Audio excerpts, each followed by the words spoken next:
Attempt 25 में ये question आया था 8 नंबर का, और क्वेश्चन था क्या, prepare note on investment property to be included in LN financial statement for the year ended December 2024। अब हमने किसके बनानी एक्सट्रैक्ट, इन्वेस्टमेंट प्रॉपर्टी की। कोई ऐसा बंदा जिसने इन्वेस्टमेंट प्रॉपर्टी का चौथा लेक्चर अभी तक ना लिया, या जिसने पहले पढ़ा हुआ वो तो ओके, जिसने कल लेक्चर जो शेयर किया था चौथा लेक्चर, उसके अंदर इन्वेस्टमेंट प्रॉपर्टी के डिस्क्लोजर बताए गए थे कि दो तरह के डिस्क्लोजर होते हैं, एक कॉस्ट मॉडल होता है, एक फेयर वैल्यू मॉडल होता है। फेयर कॉस्ट मॉडल के सारे वही डिस्क्लोजर होते हैं, कुछ जर्नल डिस्क्लोजर हैं जो हर हाल में लिखने, जैसे रेंट रिसीव कितना होना है, रिसीवेबल कितना है, ये लिखना जरूरी है, एक्सपेंसेस कितने आ रहे हैं, मेजरमेंट बेस क्या है, ये तो सब में आएगा। फिर अगर कॉस्ट मॉडल है तो टेबल बनेगा, और अगर फेयर वैल्यू मॉडल है तो उसका अपना टेबल बनेगा, broad on fair value gain या fair value loss, addition, disposal और कैरी डाउन। अब इसके अंदर वो कहता है कि आपने इन्वेस्टमेंट प्रॉपर्टी के नोट्स लिखने हैं, और साल कौन सा है, दिसंबर 2024। अब हम क्वेश्चन पढ़ना शुरू करते हैं। The following information pertain to the properties of nylon limited NL owns 4 properties that were acquired in previous years, मतलब 2023 या उससे भी पहले। The fair values of these properties at different dates are as follow। 11/24 मतलब जो हमारे साल का स्टार्ट है, सब प्रॉपर्टी की फेयर वैल्यू बताई हुई है। 31 मई को और 31 दिसंबर को। Property A was acquired for its investment potential. बताओ क्या है ये, 40 है या 16 है? 40 है। कैपिटल इन्वेस्टमेंट पोटेंशियल के लिए या कैपिटल एप्रिसिएशन के लिए उसने प्रॉपर्टी ए खरीदी। ऑन 31 मई 2024 NL obtained possession of property C from tenant and shifted its head office from property B to property C. Property B was rented out immediately. The carrying value of the property B was 650 million on 31st May 2024। अच्छा, जब 2-3 दफा अंग्रेजी पर जो इकट्ठी ढाई लाने आ जाए ना तो हमें टेंशन होती है, लेकिन ये एक इंफॉर्मेशन होती है। दोबारा 31 मई को हमने प्रॉपर्टी सी की टेनेंट से पोजेशन ली। इसका मतलब क्या है, पहले 40 में था, हमने 16 में लेकर आ रहे हैं। अगर वो पहले 40 में था, इसका मतलब है या वो फेयर वैल्यू मॉडल पे होगा या कॉस्ट मॉडल पे होगा। अगर तो वो कॉस्ट मॉडल पे है, कुछ भी नहीं करेंगे, सिर्फ book value to book value change कर देंगे, इसके अलावा कुछ भी नहीं करेंगे, बस नाम चेंज हो जाएगा। पहले कुछ और नाम था, इन्वेस्टमेंट प्रॉपर्टी था, अब क्या हो जाएगा, पीपीई। कहता है कि हमने पोजेशन ली है टेनेंट से, तो मतलब पहले 40 था, अब 16 हो गया। And shifted its head office from property B to property C, मतलब उसका प्रॉपर्टी बी में हेड ऑफिस था, उसको हमने वहां से शिफ्ट किस में कर दिया, प्रॉपर्टी सी में, और प्रॉपर्टी बी को रेंट आउट कर दिया इमीडिएटली। इसका मतलब है सी को 40 से निकाल कर 16 में ला रहे हैं, और बी को 16 से निकाल के 40 में लेकर जा रहे हैं। रिक्लासिफिकेशन है, तो कोई परेशानी वाली बात है नहीं। ये परेशानी तब होती है जब एक्सट्रैक्ट बनाना पड़ता है, ये जर्नल एंट्री पास करनी पड़ती है। ये तो नोट्स बनाने हैं, नोट्स में तो सिंपल एक तरह का एसेट होता है, उसका डेबिट और क्रेडिट देखते हैं, जो इन हो रहा है प्लस, जो आउट हो रहा है माइनस, बस। और IAS 40 के तो फेयर वैल्यू मॉडल के और नोट्स आसान है, 4-5 लाइनें लिखने, brought on, addition, disposal, reclassification, fair value gain loss, carry down, ये स्केड्यूल है उसका। बाकी मेजरमेंट बेस लिखते हैं, फिर किस इंडिपेंडेंट वैल्यूअर ने वैल्यू डिटरमिन की, ये लिख देते हैं। रेंट जो मिलना है वो लिख देते हैं, कोई रिसीवेबल रेंट है तो वो लिख देते हैं, बस। मतलब ये सवाल IAS 40 के अगर इन नोट्स आ जाए ना, ये आसान होते हैं, लेकिन इसमें नंबर बच्चों के कम आते हैं, क्योंकि हमने 16 को नोट्स माना हुआ है। उसके मुश्किल भी सवाल आ जाए ना तो स्टूडेंट्स 70-80% बच्चा पास होता है नोट्स के सवालों में। अगर 16 के नोट्स आ जाए और वही 40 के नोट्स आ जाए तो रिजल्ट भी 40% आता है, मतलब 40% बच्चा पास हो पाता है। ये नहीं कि उसको आते नहीं है, कॉन्फिडेंस नहीं होता उसके ऊपर, याद नहीं किए होते, प्रैक्टिस कम होती है। लेकिन हमारे 3-4 क्वेश्चन इन्वेस्टमेंट प्रॉपर्टी के हैं प्रैक्टिस करने के लिए। अब क्या कहता है कि the carrying value of the B was 650 million as on 31st May 2024। आगे चलते हैं। Property D was acquired for the purpose of construction another factory of NL which is scheduled for construction in 2026। क्या लिखा हुआ है? Property D was acquired for the purpose of construction another factory of NL which is scheduled for construction in 2026। तो ये property D क्या है? क्या ये इन्वेस्टमेंट प्रॉपर्टी है या नहीं? क्या लिखा हुआ? Property D was acquired for the purpose of construction another factory of for ये तो पीपीई है। which is scheduled for the construction in 2026। NL applies fair value model for subsequent measurement for all investment property। NL charge depreciation on depreciable asset 10% per annum using the straight line method। 50% of the value of property A and property B related to the land element। कहता है property A और B कुछ उसमें land element भी है। Prepare note on investment property including financial statement comparative figure are not required. अच्छा, उसने कहा है कि नोट्स ऑन इन्वेस्टमेंट प्रॉपर्टी, तो पीपी को नहीं छेड़ेंगे, हम सिर्फ देखेंगे हमारा जो स्केड्यूल है या जो हमारा सवाल है, हम नाम लिख देंगे ऊपर, हम लिखेंगे notes to the financial statement.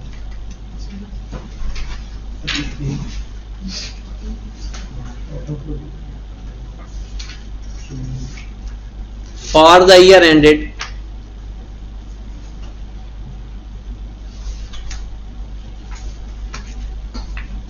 31st December 2020। अच्छा, आप इसको सब मशीनों को अलग अलग भी लिख सकते हो, सारी मशीनों को एक साथ भी लिख सकते हो, क्योंकि ये सारी इन्वेस्टमेंट प्रॉपर्टी। यहां पर हम हेडिंग देंगे इन्वेस्टमेंट प्रॉपर्टी।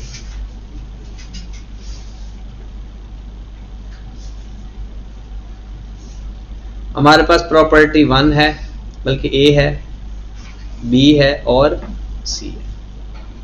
तो इसने टोटल कॉलम को मना तो नहीं किया, कुछ भी नहीं कहता। तो यहां पर आप चाहो तो टोटल का कॉलम भी बना सकते हैं, कुछ फर्क नहीं होता, क्योंकि उसमें बनाना जरूरी होता है। इन्वेस्टमेंट प्रॉपर्टी तक एक कॉलम भी चल सकता है। सबसे पहले हम लिखेंगे जनाब बैलेंस एज ऑन 1/1/2020। प्रॉपर्टी ए का ब्रॉड ऑन क्या है? प्रॉपर्टी ए का ब्रॉड ऑन क्या है? 740। प्रॉपर्टी बी, प्रॉपर्टी बी क्या हमारे पास थी या तब ऑफिस था? इसमें साल के शुरू में तो ऑफिस था ना, तो इसका कोई ब्रॉड ऑन नहीं, क्योंकि हम तो इन्वेस्टमेंट प्रॉपर्टी के नोट्स लिख रहे हैं। इन्वेस्टमेंट प्रॉपर्टी के नोट्स आने हैं ना यहां। फिर उसके बाद प्रॉपर्टी सी का ब्रॉड ऑन तो होगा कितना? 450। टोटल कितना आ गया? 1190। अब सबसे पहले हम ये देखते हैं कि क्या कोई एक्विजिशन, एडिशन, डिस्पोजल तो नहीं है। क्या कोई नई इन्वेस्टमेंट प्रॉपर्टी खरीदी? रिक्लासिफिकेशन हुई है। हमने ये देखना है क्या कोई इन्वेस्टमेंट प्रॉपर्टी खरीदी या नहीं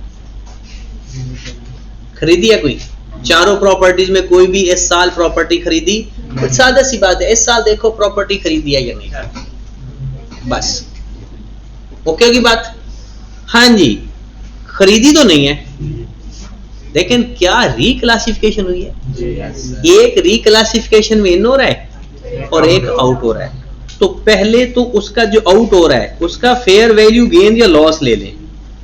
कौन सी प्रॉपर्टी जा रही है? जा कौन सी रही है?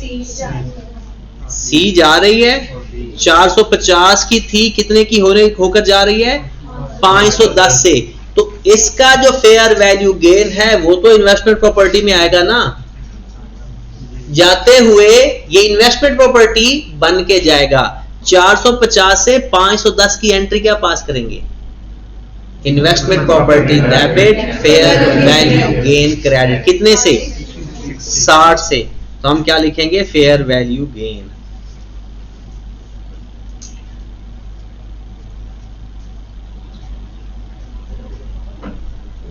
Before reclassification. ऐसा लिखने की जरूरत नहीं है, रिक्लासिफिकेशन। अब रिक्लासिफिकेशन में चलते हैं।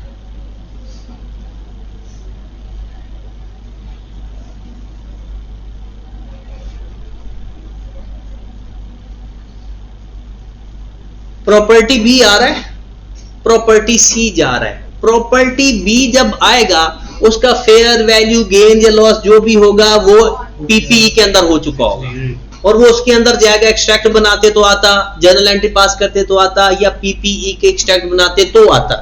हमारे पास किस नाम से आएगा? फेयर वैल्यू से। जस्ट लाइक एडिशन किस दिन की फेयर वैल्यू से आएगा? क्या 810 से आएगा? 790 से आएगा? 790 से हमारे पास आया, ये 510 से चला गया। प्रॉपर्टी बी हमारे पास आई, फेयर वैल्यू से आएगी और फेयर वैल्यू से ही प्रॉपर्टी सी चली जाएगी। इसका नेट करके बता दे। चाहे तो आप इसको अलग अलग भी लिख सकते हैं, मतलब जो इन हुआ उसको अलग लिख दे, जो आउट हुआ उसको अलग लिख दे। मतलब जो हमारे पास transfer in IS 40, transfer out from IS 40, ऐसा भी दोनों अलग अलग भी लिख सकते हैं। फिर अब दोबारा फेयर वैल्यू गेन, गेन या लॉस। हाँ जी, प्रॉपर्टी ए आपकी 740 से 760 हो गई, 20 से बढ़ गई। प्रॉपर्टी बी 790 से 750 हो गई, कम हो गई। तो फेयर वैल्यू गेन या लॉस कुछ ऐसे लिख लो। कितने से कम हुई? 40। जी,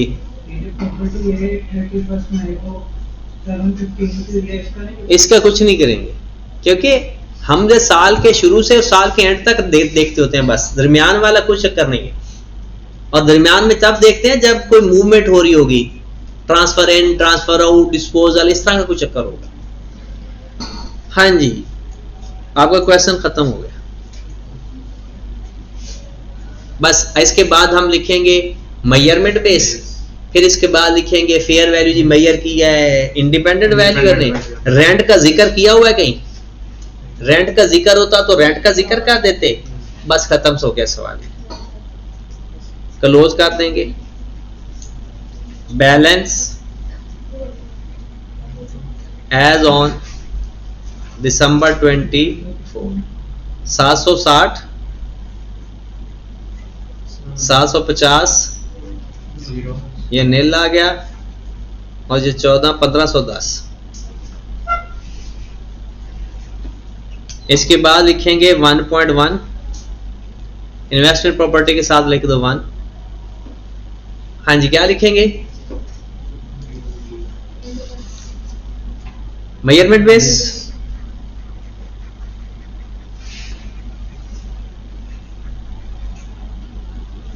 फेयर वैल्यू मॉडल,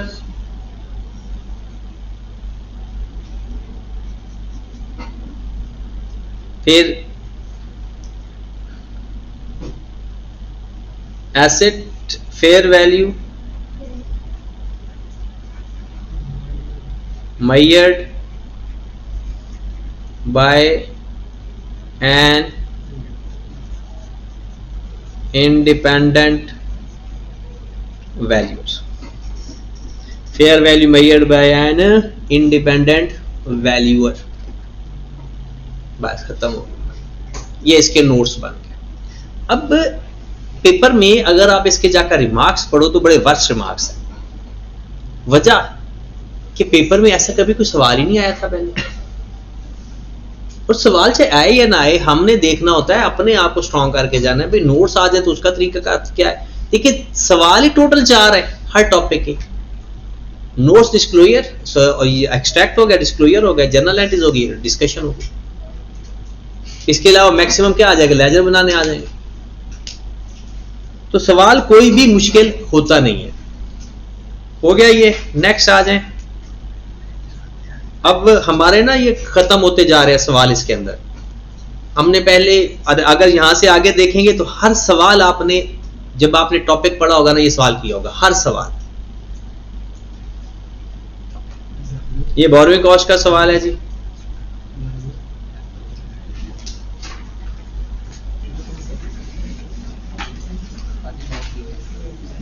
ये IS 20 का सवाल है। हाँ जी, ये कल सवाल कर लिया था हमने, कैल्विन क्लाइन वाला। चले ये हो गया हमारा सवाल। 2024 में है।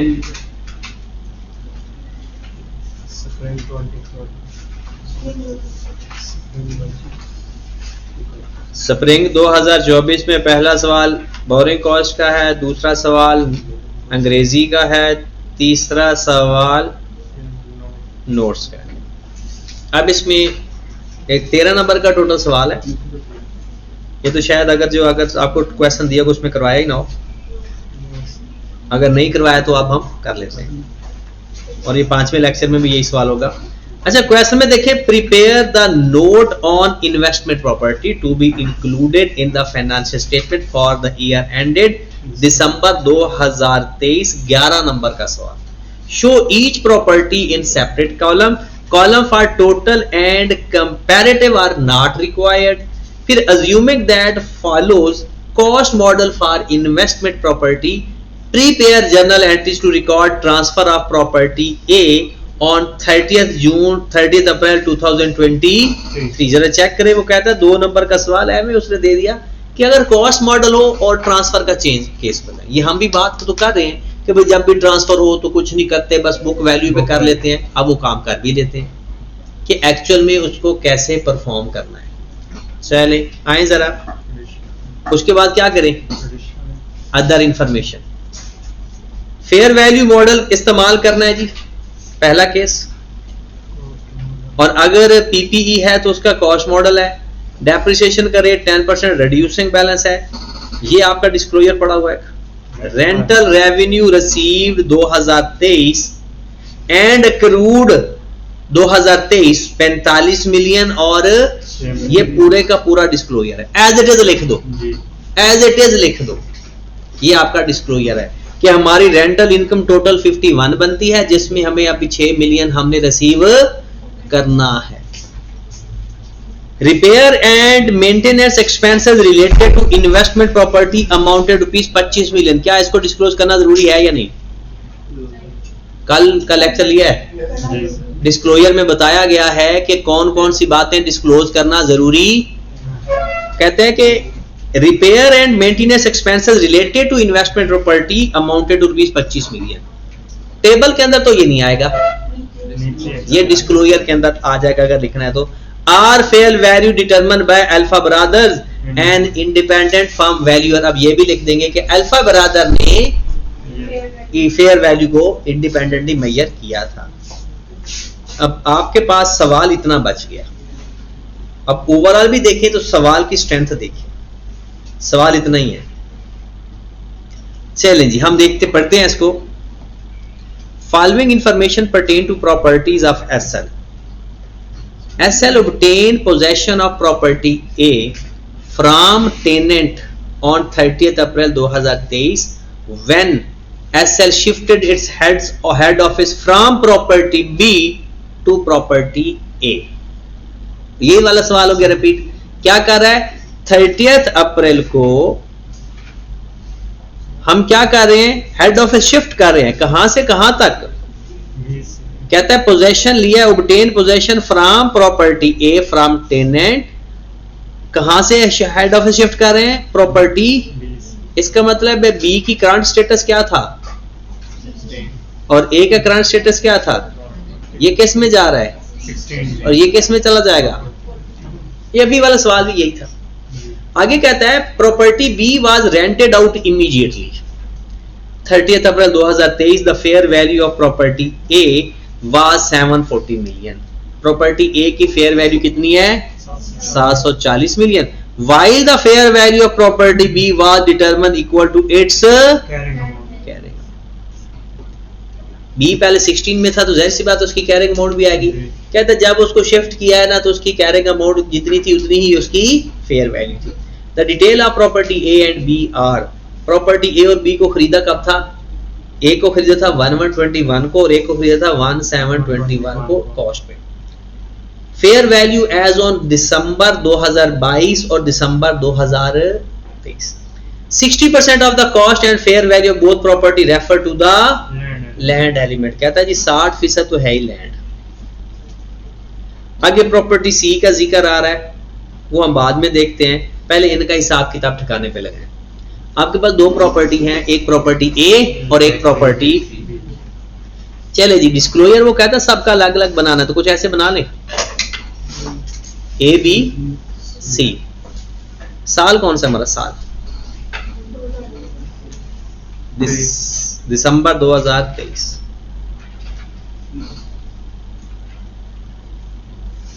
Balance as on 1/1/2023। हाँ जी बता सकते हो ए और बी का बैलेंस को क्या क्या आएगा ब्रॉड ऑन में, ए और बी का बैलेंस ब्रॉड ऑन में क्या आएगा 1/1/2023।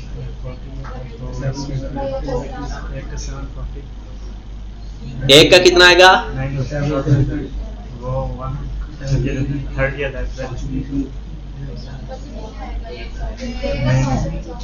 बी का नहीं आएगा, वजह, हाँ जी वो तो बी का तो आएगा ही नहीं क्योंकि वो तो इन्वेस्टमेंट प्रॉपर्टी है ही नहीं, वो बाकी सारा फॉर्मेट नाम वगैरह वैसे लिखी, वो तो इन्वेस्टमेंट प्रॉपर्टी नहीं है।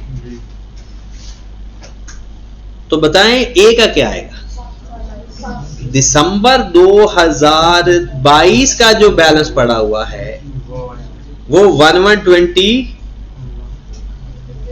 यही आएगा या 750 वाला आएगा, 1/1/23 वाला चाहिए हमें, तो दिसंबर 720 और सी तब था ही नहीं। अब आते हैं 30 अप्रैल को ए जा रहा है बी आ रहा है, जो आएगा वो तो अपनी फेयर वैल्यू से आएगा, लेकिन फेयर वैल्यू भी तो फाइंड करनी है उसकी, वजह क्योंकि उसने कहा जी जिस दिन ट्रांसफर किया ना उसकी जितनी कैरिंग अमाउंट है उतनी ही फेयर वैल्यू है, तो जल्दी से मुझे बी की कैरिंग अमाउंट फाइंड करके दे, जल्दी करें, स्पीड मारे, अपना कैलकुलेटर निकाले ना।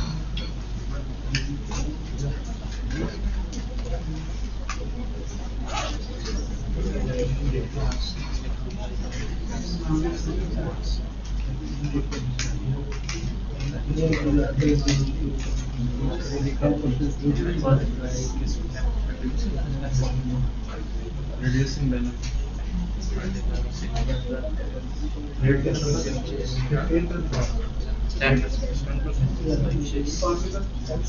10% रेट था ना, रिड्यूसिंग बैलेंस मेथड 10%।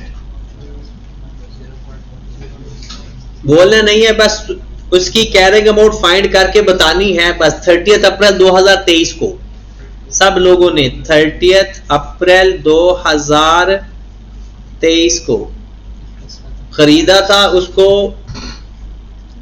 1721 को।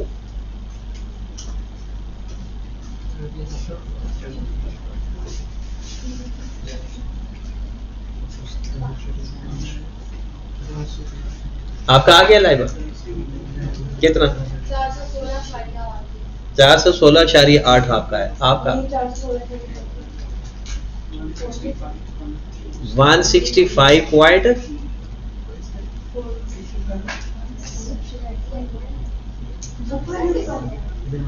बुक वैल्यू फेयर वैल्यू एक ही है 30 अप्रैल को। 413.25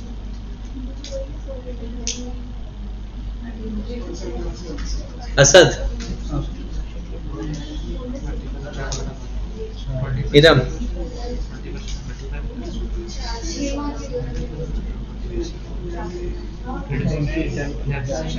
अनफाल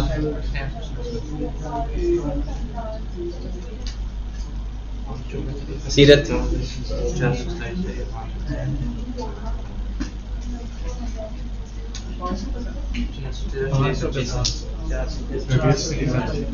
चार सौ 413.25 चल चेक करें फिर। अच्छा उस एसेट को खरीदा कितने का था? 500 का खरीदा था। 1720 कितने का खरीदा था? जिसमें 60% थी लैंड। एक दफा मुझे करने दो फिर जवाब आएगा फिर बताऊंगा। 60% क्या था उसका? लैंड था। तो 500 का 60% लिया, ये क्या लिखा था? 60% of the cost and fair value of both properties refer to the land element. 200 का ये कितने का आ गया? 300 और ये 300 इसमें से माइनस हो गया, बाकी कितना बच गया? 200। पहले हमारा साल एंड कब हुआ होगा? दिसंबर 21 को। Multiplied by 10% multiplied by 6/10। बाकी कितना बच गया? 190। 31 दिसंबर 22 मल्टीप्लाइड बाय 10% कितना बच गया? 170। हमने कहां तक जाना है? 30 अप्रैल 2020 मल्टीप्लाइड बाय 10% मल्टीप्लाइड बाय 4/12 कितना? 5.57 5.7 कर लेते हैं। 165.3 प्लस 300 465.3। ये किसी का भी आंसर नहीं था, आपका था, आपका भी था। सही बात है, तो बताना था ना। ये आपको पहले करना चाहिए। 465.3 465 अच्छा 2 ब्लेंडर हुए। एक ने तो लैंड को अलग अलग नहीं किया और एक ने लैंड को तो अलग किया लेकिन फिर वापस लैंड ऐड करना भूल गया। मतलब आपने लैंड को अलग इसलिए किया था कि डेप्रिशिएट नहीं करना, बुक वैल्यू बताते वक्त तो वो साथ उसका हिस्सा है। तो 465.3 ही उसकी फेयर वैल्यू है। इस फेयर वैल्यू से इन हो रहा है, आउट हो रहा है। ये बी है ना, बी की फेयर वैल्यू भी यही है और ये IS 40 में जा रहा है, IS 40 में। और जो प्रॉपर्टी ए है इसने फेयर वैल्यू पर आकर चले जाना है। इसने पहले फेयर वैल्यू पे आना है, पहले इसने इन्वेस्टमेंट प्रॉपर्टी के अंदर रहकर फेयर वैल्यू में आना है। दोबारा तसल्ली से सुने और समझे, जब भी किसी स्टैंडर्ड में कोई चीज आएगी या जाएगी फेयर वैल्यू पर होकर जाएगी। अब जो IS 40 वाला है वो पहले फेयर वैल्यू पर आएगा फिर यहां से आउट होगा, और जो दूसरा इसमें इन होगा वो अपने स्टैंडर्ड में पहले फेयर वैल्यू पर होकर यहां पर डायरेक्ट फेयर वैल्यू की अमाउंट से इन होगा। ठीक है, अब हमारे पास fair value of A before reclassification, fair value gain या लॉस, गेन है लॉस है। 720 से कितने का हो गया?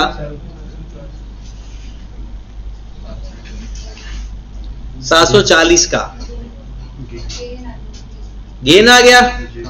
Fair value gain before reclassification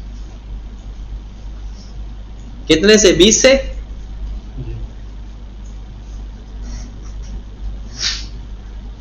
अब रिक्लासिफिकेशन करते हैं।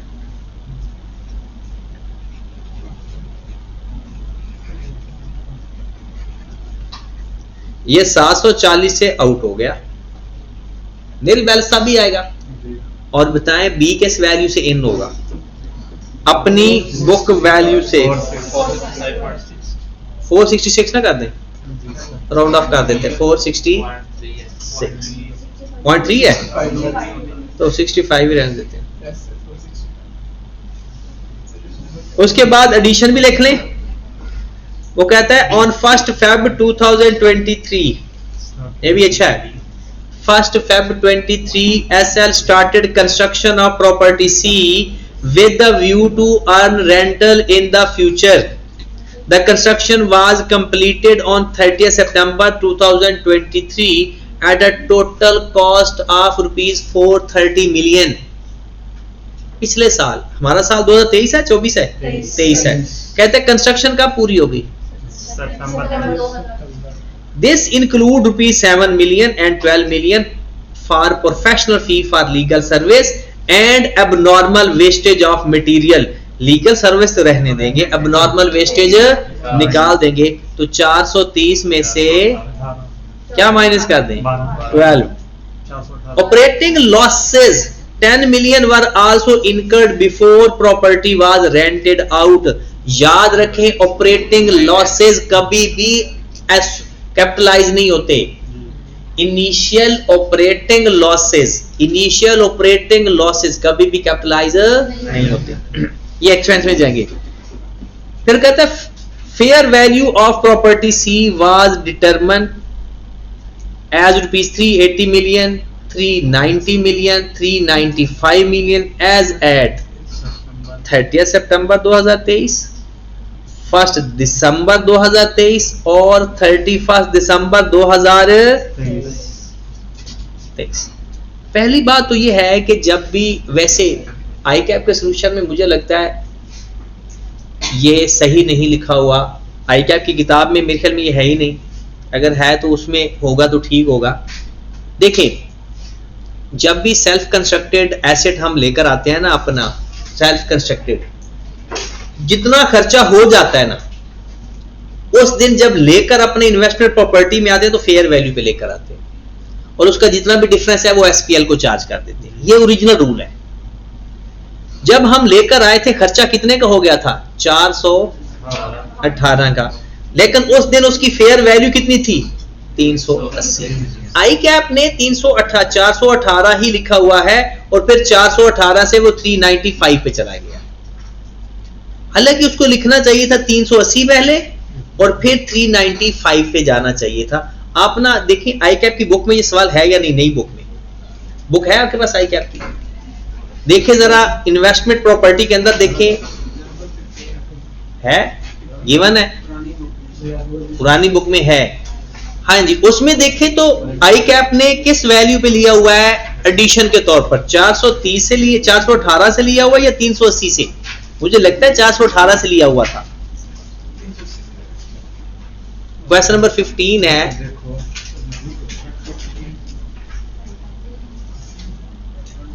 मेरे इस लैपटॉप में बुक नहीं है, वरना मैं आपको ना वहां से रीड करवाता हूं। मैं आपको रीडिंग भी सारी करवाता हूं।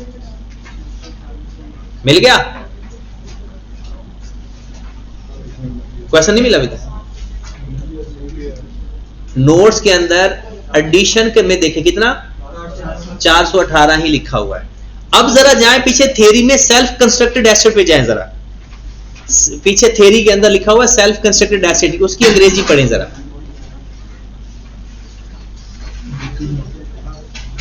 बिल्कुल एंड पे होगा self constructed asset. Page number बता देना अगर जिसको पहले मिल जाए। है ना self constructed asset?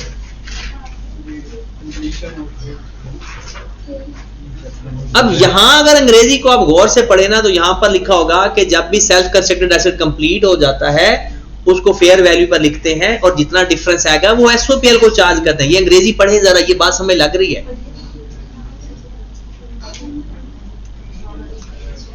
Page number बताइएगा। 147 पुरानी बुक है? अच्छा 147। हाँ जी, सेल्फ कंस्ट्रक्टेड एसेट का अंग्रेजी पढ़ें जल्दी से जरा सब लोग।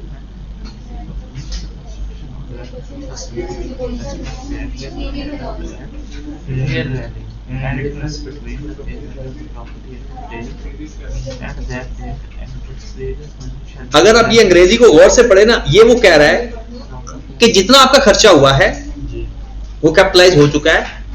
अब जब आप इसको IAS 40 में लेकर आओगे ना फेयर वैल्यू मॉडल पे, कहता है उसको फेयर वैल्यू पे लिखना पहले, जी सर, जो डिफरेंस आएगा वो SOPL को चार्ज करना। तो हमें एडिशन लिखना चाहिए था 380 से, फिर 380 से जाना चाहिए था साल के एंड पे 395, दरमियान में तो कोई चक्कर ही नहीं होता। अगर हमारे एसेट में कोई मूवमेंट ना हो तो जब से आया और साल के एंड पर फेयर वैल्यू देखी जाती है, लेकिन आई कैप ने ऐसा नहीं किया। आई कैप का रिलेशन कुछ ऐसे बन रहा है। आई कैप ने जब एडिशन लिखा वो 418 से लिखा, और फिर जो क्लोजिंग बैलेंस लिखा हुआ है वो 395 से लिख रहा है। ये बात देखें, ओके है। ये आई कैप ने जो लिखा हुआ है मैंने आपको वो बता दिया कि बट होना ये चाहिए था कि पहले उसको एडिशन 380 से लिखना चाहिए था जो सेल्फ कंस्ट्रक्टेड कर रहा है, फिर 380 से 395 पे जाना चाहिए था। बट आई कैप ने 418 से 395 पे गया हुआ है। 395 पे जाना बिल्कुल ठीक है, क्योंकि साल के एंड पे हम उसको फेयर वैल्यू पे लिखते हैं। लेकिन वो 380 से 395 पे जाना चाहिए था, बट आई कैप 418 से 395 पे जा रहा है। अब ये आई कैप जाने और आप जानो, मैंने आपको पीछे स्टैंडर्ड भी बढ़ा दिया और आई कैप का सोल्यूशन भी दिखा दिया, ठीक है।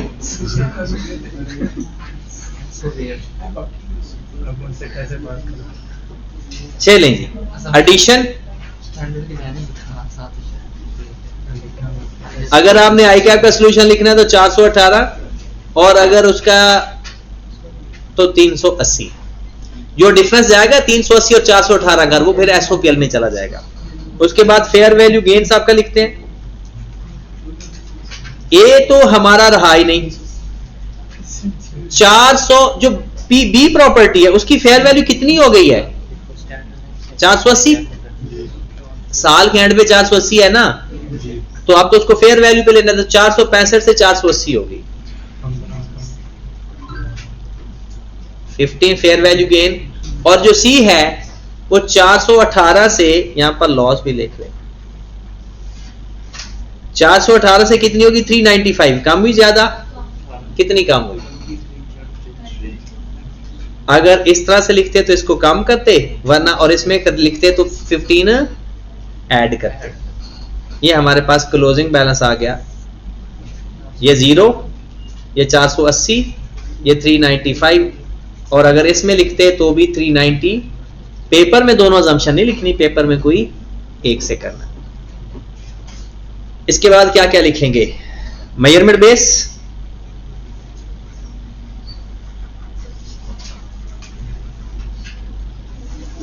Investment property measured at fair value model. Fair value measure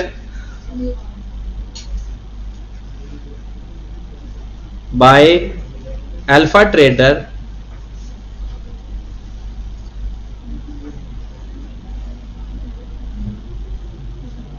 and independent valuer.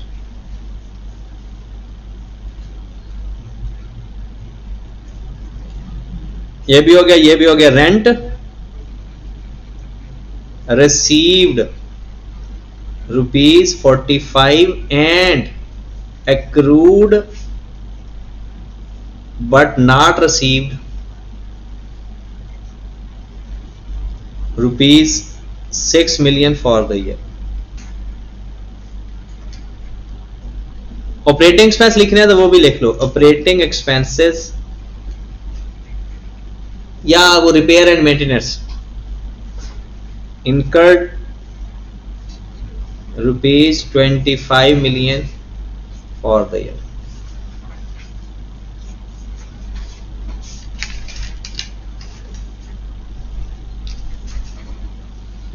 Okay हो गया, खत्म हो गया।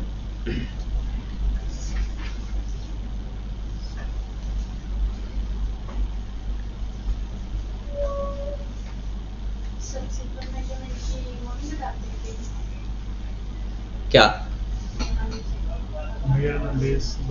बताई नहीं? ये सॉरी नहीं, बी पार्ट में वो एक और रिक्वायरमेंट है, वो इंडिपेंडेंट रिक्वायरमेंट है बी पार्ट की। बी पार्ट में तो सिंपल क्या है कि जनरल एंट्री पास करके दिखाओ। यहां तक ओके है? चल other information with the second point that post model is used for subsequent.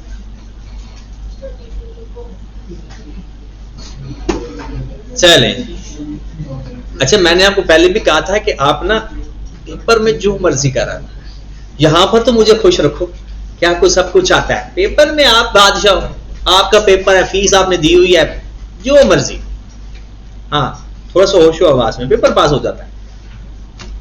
Paper तो समझो कि दिमाग से निकाल दो।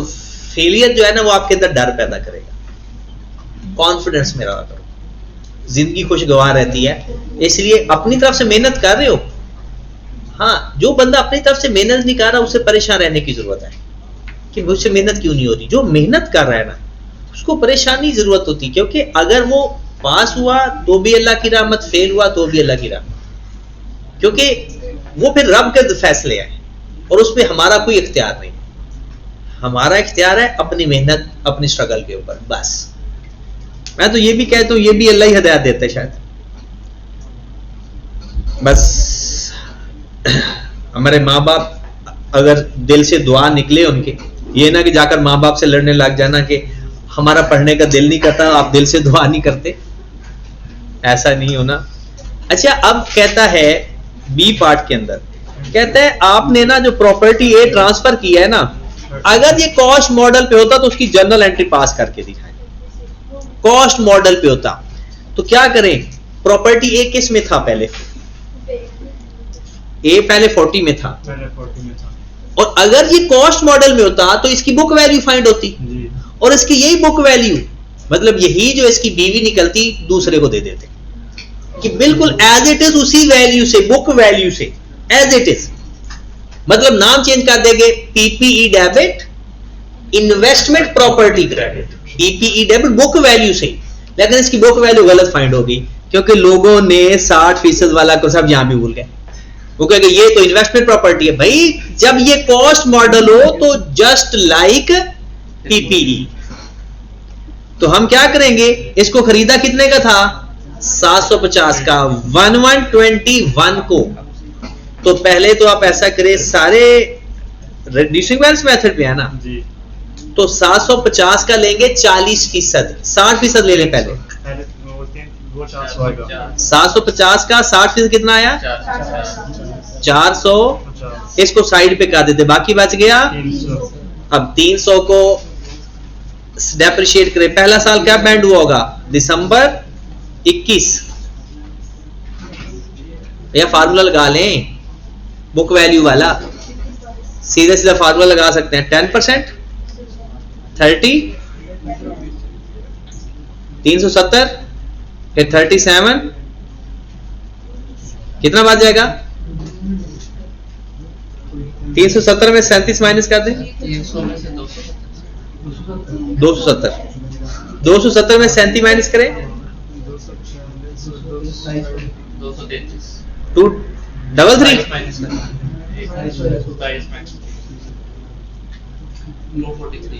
अच्छा, 27 माइनस होगा। मल्टीप्लाई बाय 10%, मल्टीप्लाई बाय 4/12, कितना?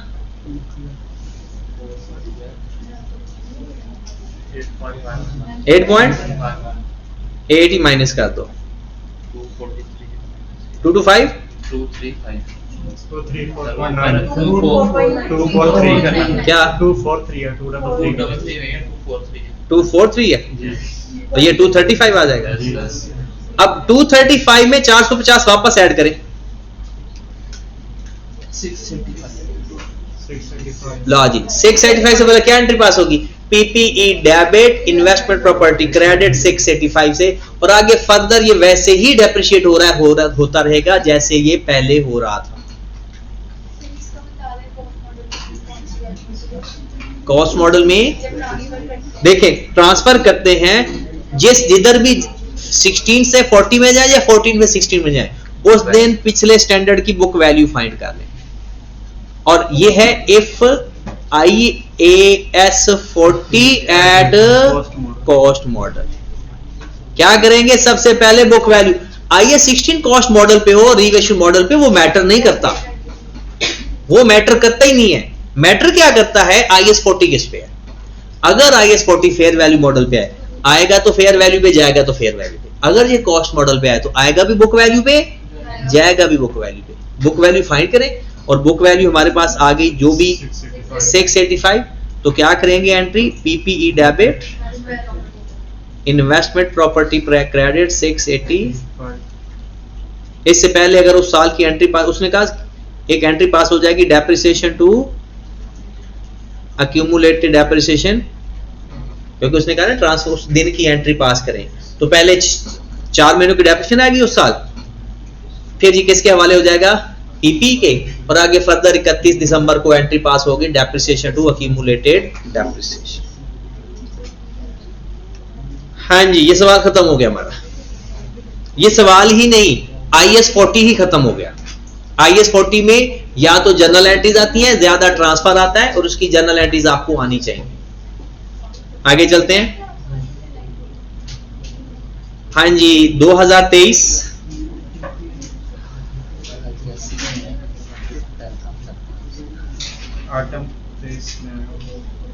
2023 में notes on property plant and equipment and investment property to be included financial statement comparative figures and column for totals are not required 17 marks.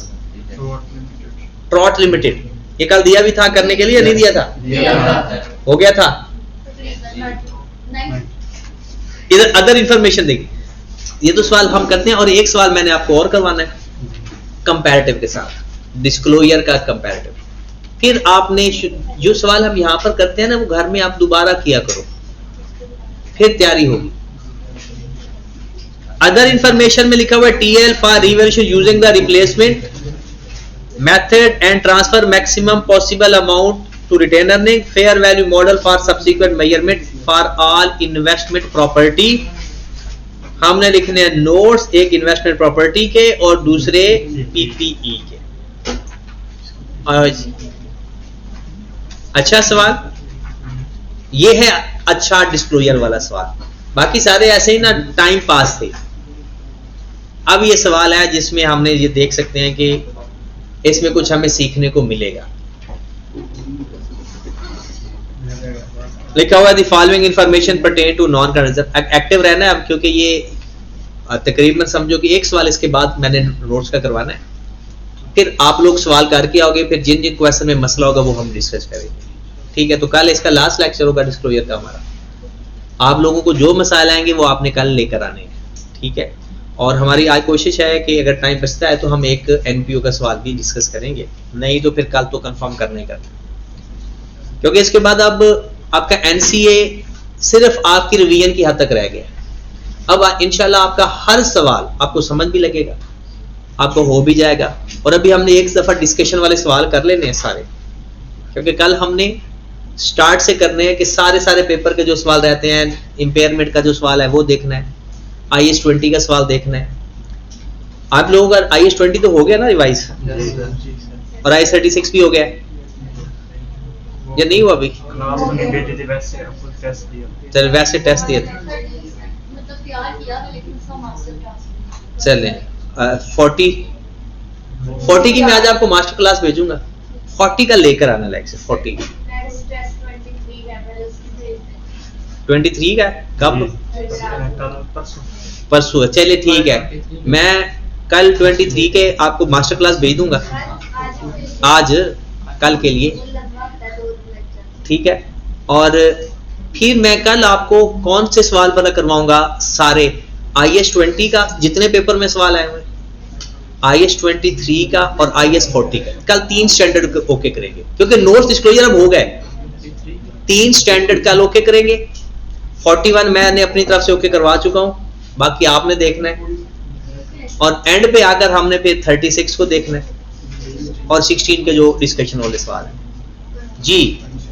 Detail of PPE as at 1122। अब बोलना नहीं, इस सवाल में नहीं बोलना। साल का एंड देखो, अपना साल का एंड दिसंबर 22। आपको बैलेंस का आपके दे दिए जा रहे हैं 1122, मतलब अच्छी खबर है। Equipment, office building, cost slash revalued amount, accumulated depreciation method, rate, subsequent measurement. एक छोटा सा स्टार बना हुआ था 10 साल के ऊपर। कहता है remaining life at the date of last revaluation. कहता है जब आपने लास्ट रीवैल्यूएशन की थी ना, उस वक्त आपने इसको रीवैल्यू किया था, उसकी लाइफ है।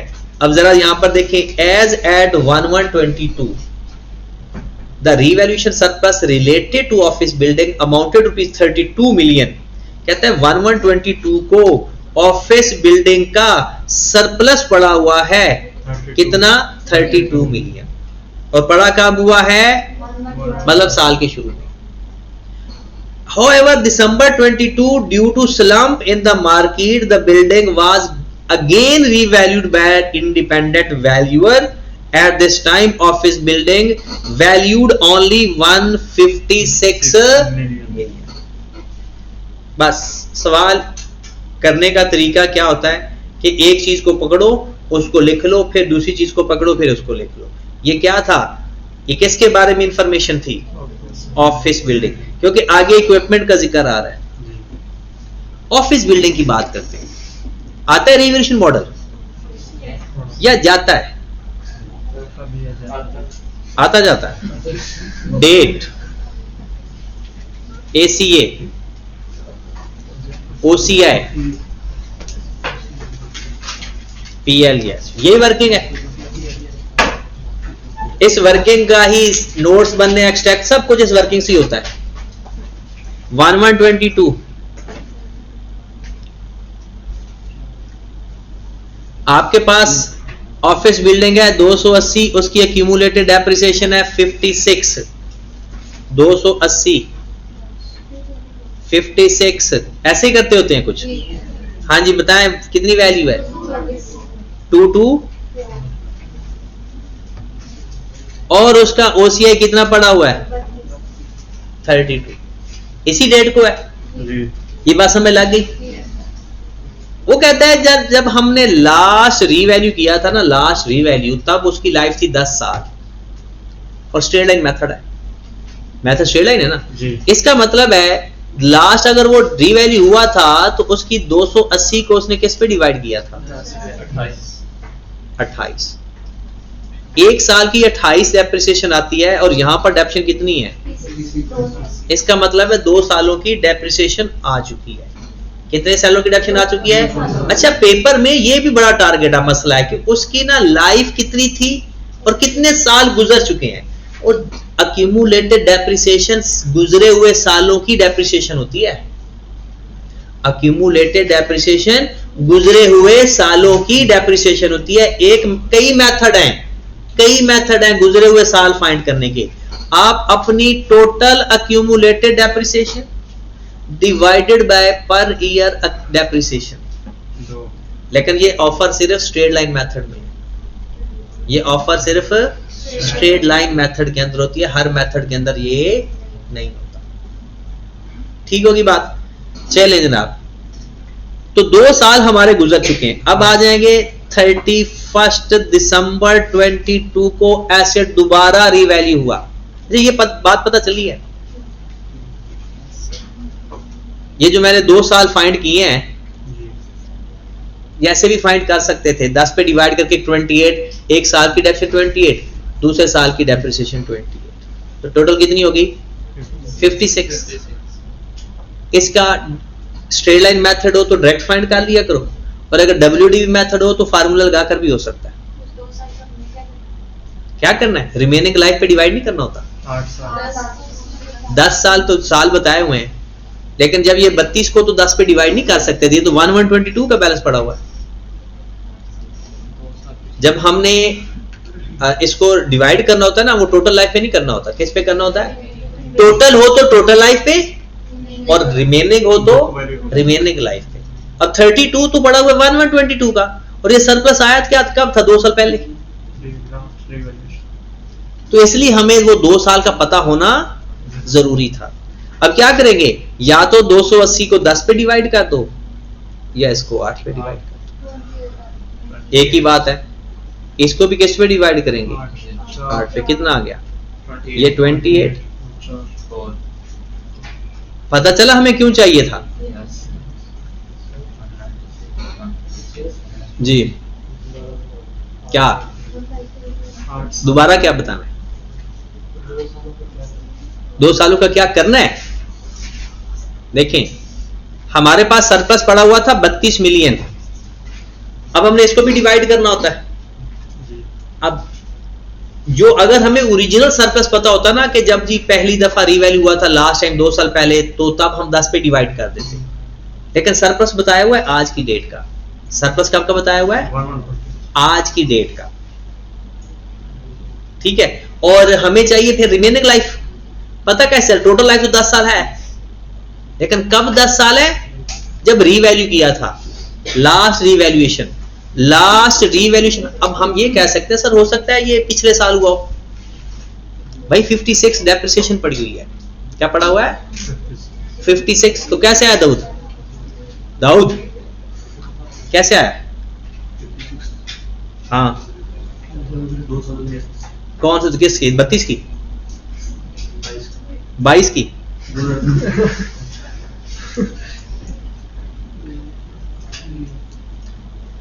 बत्तीस की या 22 की? 32 की। 36 की क्यों नहीं? वो 32 है इसलिए। 36 की क्यों नहीं? 36 है नहीं इसलिए। इधर गौर कर यार। तू हम बाल को क्या बताता रहता है? बाल क्या कहा स्टोरी है? हैं? जरूरी नहीं है कोई।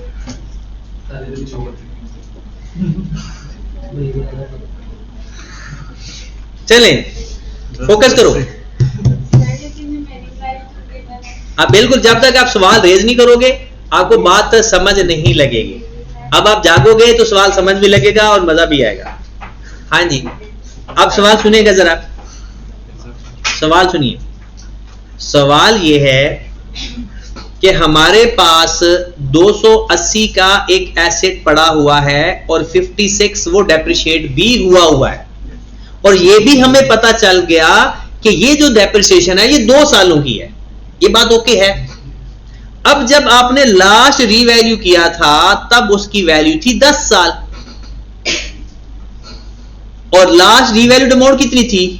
280, और उसकी एक्यूमुलेटेड ऑप्शन कितनी थी? 56।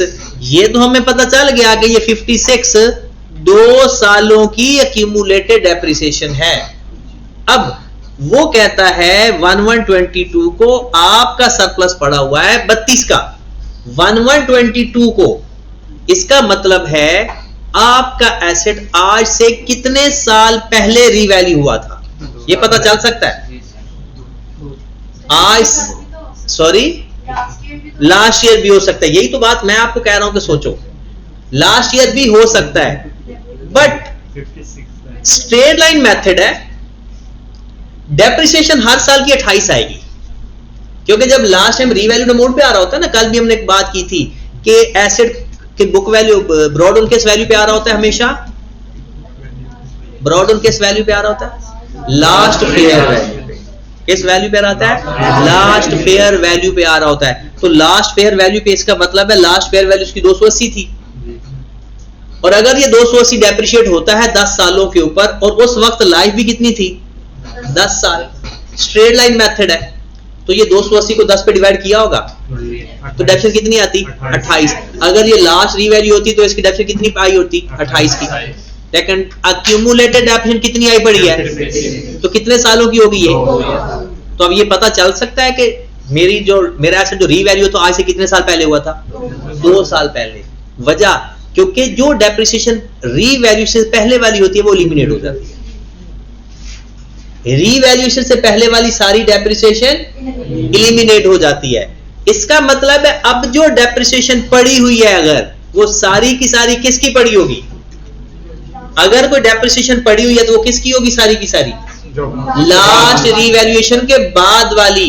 इसे हम बोलते हैं subsequent accumulated depreciation. Subsequent accumulated depreciation. बात समझ लगी? अब हमें क्यों ये सब जरूरत पड़ी? देखिए, जब भी मैंने इस 224 को डिवाइड करना है तो रिमेनिंग लाइफ पे, और अगर 280 को डिवाइड करना है तो टोटल लाइफ पे।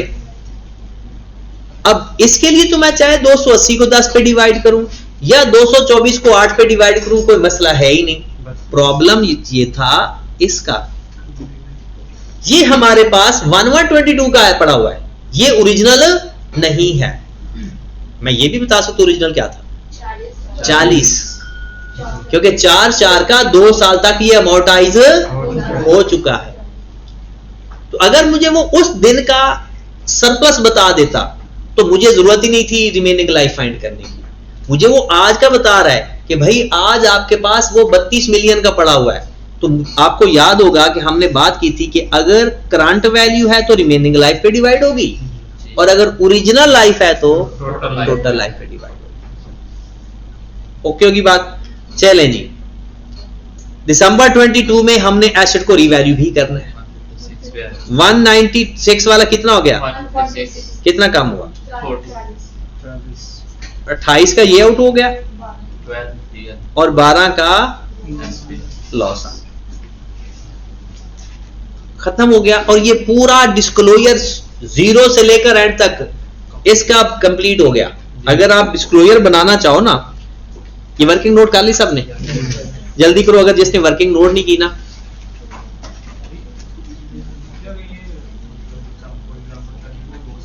ये देखे कि लाइट ऑफ करना, ये आंखों को चुप रही है, ये देखना, चेक करना, ये वाली लाइट, ये बड़ी लाइट है, चेक कर लेना ना।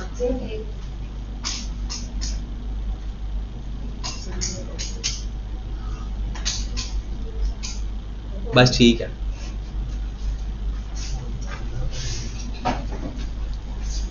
जी बिल्कुल, डिवाइड ऐसे करते बट उसकी एंट्री नहीं होती। करना यही था, एंट्री पास ना कर। WDV हो तो फिर तो जरूरत नहीं, फिर तो रेट आता ना, फिर तो रेट पे डिवाइड हो, रेट पे मल्टीप्लाई हो जाना था। WDV पे ऐसा नहीं होता, ये सिर्फ अच्छा सो ना जाना, लाइट आपको सोने के लिए नहीं ऑफ की, वो ना मेरी आंखों में चुभन हो रही थी इसलिए ऑफ किया, वो ना बिल्कुल ही बहुत ज्यादा। ये थोड़ा इसको तो दूर करते हैं। हाँ जी, ये बात समझ लगी?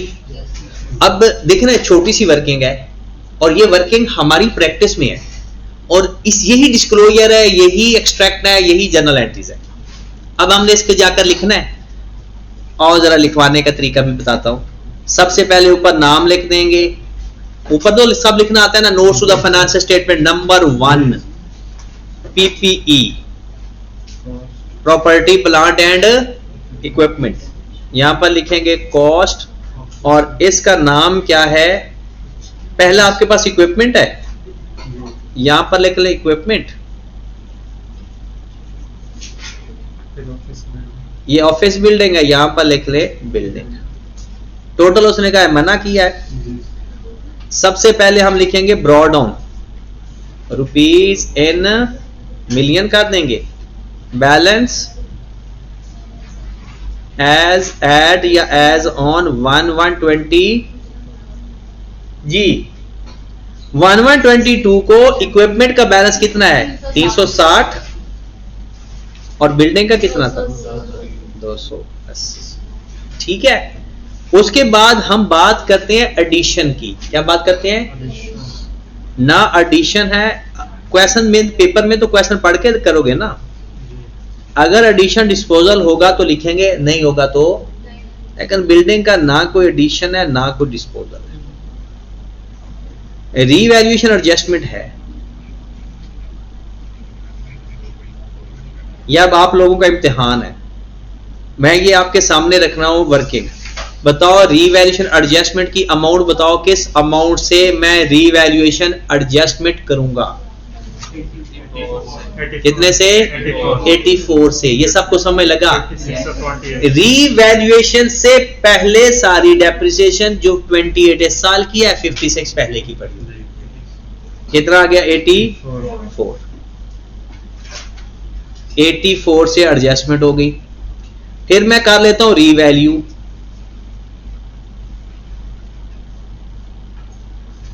मुझे बताओ रीवैल्यूएशन से मेरा एसेट कम हुआ था या ज्यादा? कम हुआ था। सिर्फ एक नाम से हुआ था या दोनों नामों से?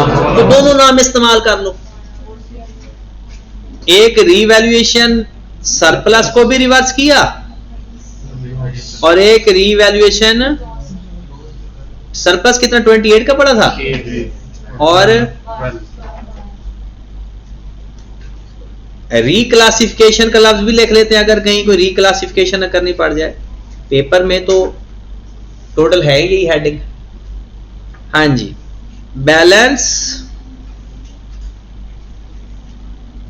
As on December 22 150।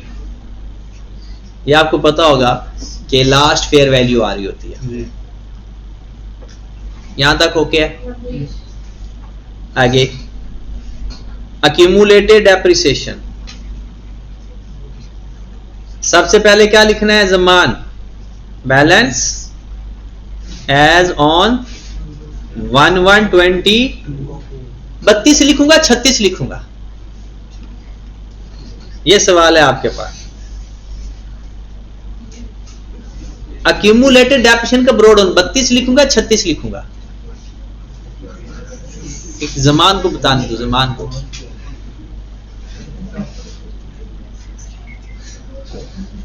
हाँ ऊंचा, हाँ 56 लिखेंगे। कितना लिखेंगे? 56 लिखेंगे। उसके बाद क्या बताया था? आपकी जो रीवैल्यू हो रहा है वो सून आया ना, थोड़ा सा लाइट ऑफ करने के बाद है ना, गार्डन गार्डन दोनों इकट्ठे बैठ गए। चले, ये ना लाइट को थोड़ा पीछे करते हैं, ये तो बहुत हीट आंखों में आ रही थी। चले जी, वो इधर रीवैल्यू कर रहे हैं साल के एंड पे, तो पहले डेप्रिसिएशन की हेडिंग दूं या एलिमिनेशन की heading? Depreciation, depreciation for the year, और फिर रीवैल्यूएशन, एडजस्टमेंट या एलिमिनेशन। डेप्रिसिएशन इसकी 28, एलिमिनेशन इसका 84, और अगर कोई डिस्पोजल आ गया तो वो लिख देंगे, एक छोटी सी लाइन छोड़ दो, बैलेंस एज ऑन दिसंबर 22। और ये तो रेडी रिटाई चीजें होती हैं। रीवैल्यूएशन मॉडल में तो चीजें बस स्टार्ट है, थोड़ा सा वहां पर थोड़ा सा ट्विस्ट होता है बस। वो भी ना हो तो फिर सवाल मजे का नहीं होता। इसके बाद एक लाइन लिखेंगे, net carrying amount as on December 22 150, क्योंकि 156 में से 0 माइनस कर देंगे। आनफाल नहीं समझ लगे? एज एड लिखे, एज ऑन लिखे, कोई फर्क नहीं पड़ता। वो फैन उधर एज एड लिखना है, यहां का वो खैर है इसका जी। उसके बाद मेजरमेंट बेस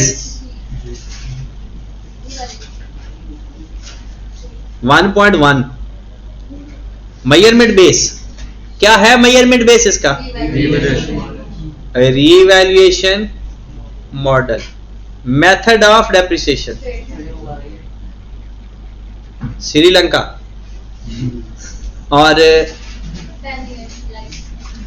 यूजफुल लाइफ या रेट 10 साल।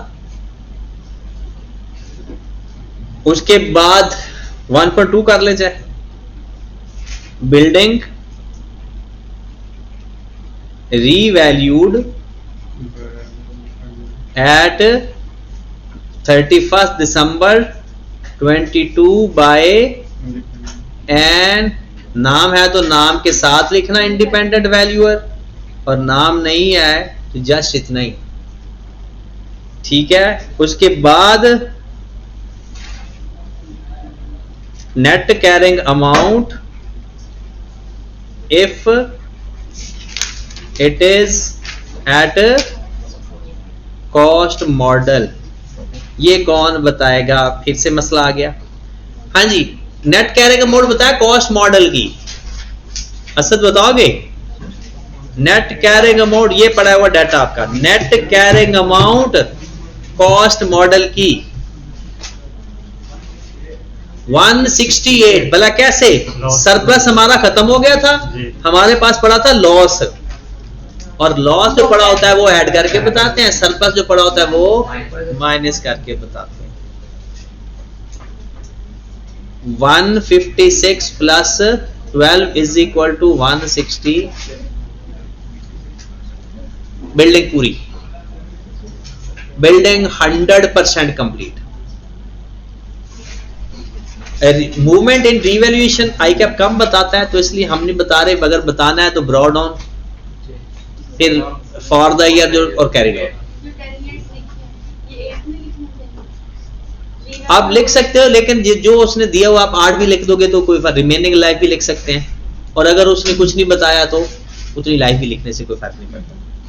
हाँ, अगर लाइफ चेंज हो जाए तो फिर लाजमी रिमेनिंग लाइफ लिखते हैं। Revalue हो रहा है, तो नहीं हो रहा। लाइफ नहीं चेंज हो रही, रिमेनिंग लाइफ आप लिख सकते हैं, अगर टोटल लाइफ भी लिख देंगे फिर भी कोई मसला नहीं होता। अब एक कॉलम हमारा हो गया पूरा, अब आ जाते हैं दूसरे कॉलम, इक्विपमेंट 360। अब जो जो वो कहता है वो करते जाओ, ये है भी ये एक ही paragraph. 1 July 2022 new equipment was acquired by making payment 50 million to the supplier. In addition, an old equipment was given in exchange to the supplier. इसका मतलब एक जा रहा है और एक आ रहा है। Fair value of the old and new, जब दोनों फेयर वैल्यू गिवन हो और कुछ ना बताया हो तो ओल्ड एसेट की fair value. The old equipment had been acquired at a cost of rupees, और खरीदा कब था? ये प्योर IAS 16 है, प्योर। पहले वाला भी प्योर IAS 16 था, वो रिवेल्यूशन मॉडल था, और ये कॉस्ट मॉडल में आ जाता है। एक्सचेंज का केस है सीधा सीधा। अब जो हमने एसेट खरीदा उसको कितने का लिखेंगे? 110 का। ये बात समझ है ना? एक्सचेंज के केस में अगर दोनों फेयर वैल्यू रिलायबल हो तो fair value fold asset plus cash. Addition में लिख देंगे 110, डिस्पोजल में लिख देंगे 80। पहले तो इसको ओके करो। जो एसेट हमारे पास आया वो 110 है, जो एसेट गया वो 80 है उसकी कॉस्ट, रीवैल्यूएशन नहीं है तो बात खत्म। 360 में से 110 प्लस कर दो और 80 माइनस कर दो। हाँ जी, समझ नहीं क्या बोल रहे हो?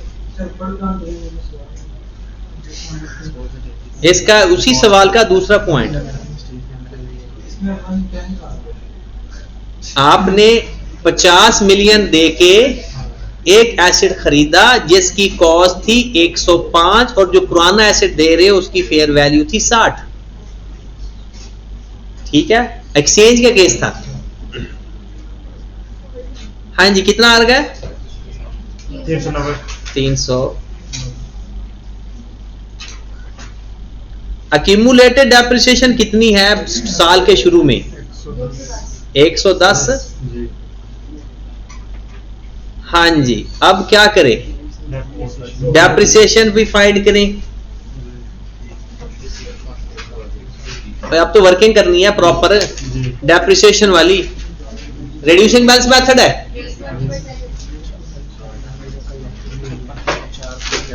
और जो एसेट बेचा पहले तो उसको तो पकड़ो। 80 मिलियन का जा रहा है एसेट, साल के शुरू में उसकी डेप्रिसिएशन कितनी होगी बुक वैल्यू? 1 जुलाई 2019 के 6 महीने, 20 का पूरा साल, 20 का पूरा साल, 21 का भी पूरा साल, 2.5 साल गुजर चुके हैं। चले जी, 80 को 2.5 साल के लिए डेप्रिशिएट करो। 20% रिड्यूसिंग बैलेंस मेथड है जी। मल्टीप्लाइड बाय 20%, कितना आ गया? 16। 20% मल्टीप्लाइड बाय 6/12, 8। कितना बच गया?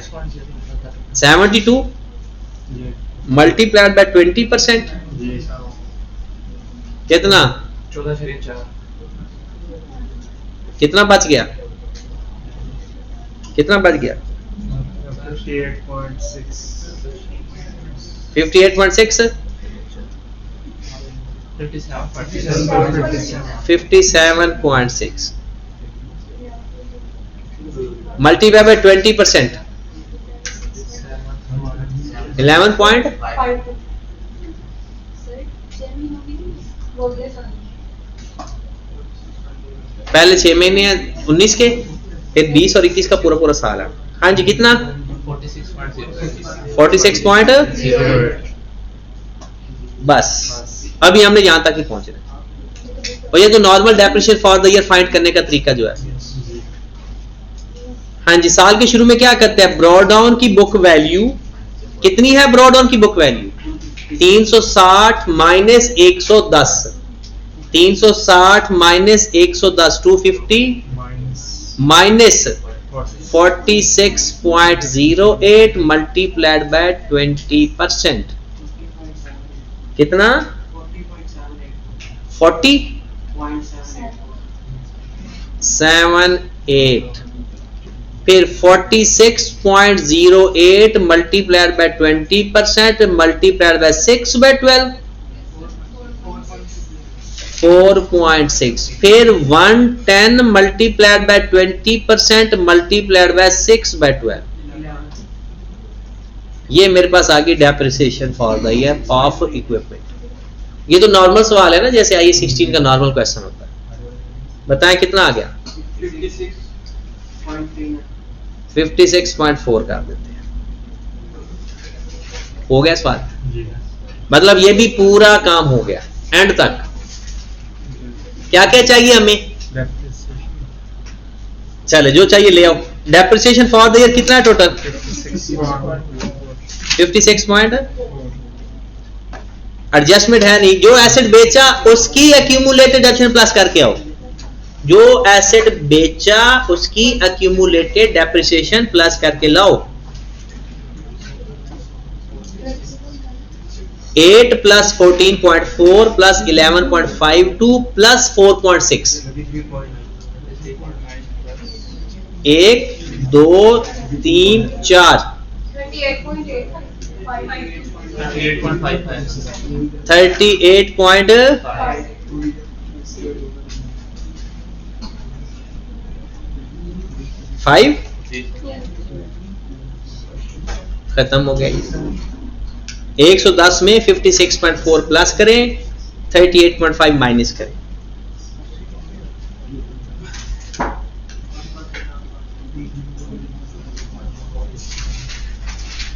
कितना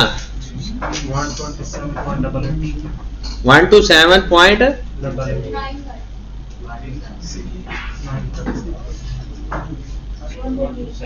बुक वैल्यू बताया इसकी 390 में से माइनस करके, 390 माइनस 127.9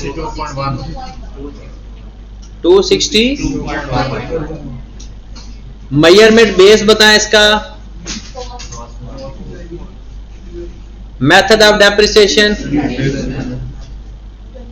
रेट, खत्म। अरे हर सवाल को अलग अलग डील करोगे ना तो ऐसे लगेगा जैसे एक नॉर्मल सवाल और छोटा सवाल है। पूरा सवाल देखकर करोगे तो फिर आपको लगेगा कि रिवर्स मॉडल भी है, कॉस्ट मॉडल भी है और ट्रांसफर का केस भी है। आ जाए लास्ट पार्ट इसका,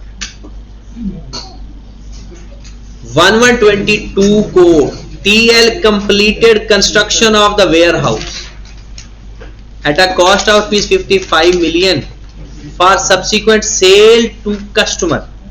क्या लिखा हुआ है 1122 जो हमारे साल का स्टार्ट है, TL completed construction of the warehouse at a cost of ₹55 million for subsequent sale to customer. However, warehouse was given on rent at an annual rent 8 million on 1st April 2022.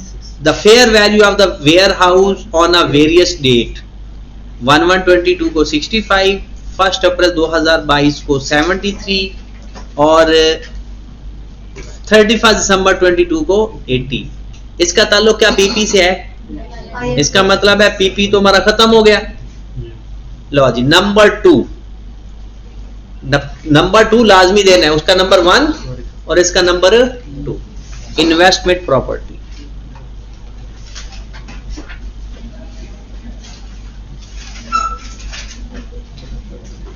Free के number थे इसके। अब देखिए शुरू होते खत्म हो जाएगा। नाम वगैरह लिखकर वो ऊपर लिखा हुआ है सारा, नोट्स टू दोबारा नहीं लिखना, बस rupees in million. Balance as on 11/22 नहीं है, क्योंकि साल के शुरू में ये नहीं था। उस साल का शुरू वो होता है जो पिछले साल के एंड में भी हो। साल का शुरू वो होता है जो पिछले साल के एंड में भी हो। रिक्लासिफिकेशन,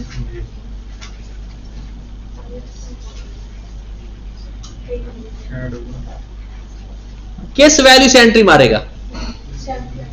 अब ये इसका पहले फेयर वैल्यू गेन वगैरह नहीं लिखेंगे, क्योंकि इसका जो गेन वगैरह आएगा वो IS2 के हिसाब से डील होगा। अब तो ये 40 में आएगा, और जब 40 में आएगा डायरेक्ट किस नाम से आएगा? अपने फेयर वैल्यू पे। और किस दिन की फेयर वैल्यू पे आएगा?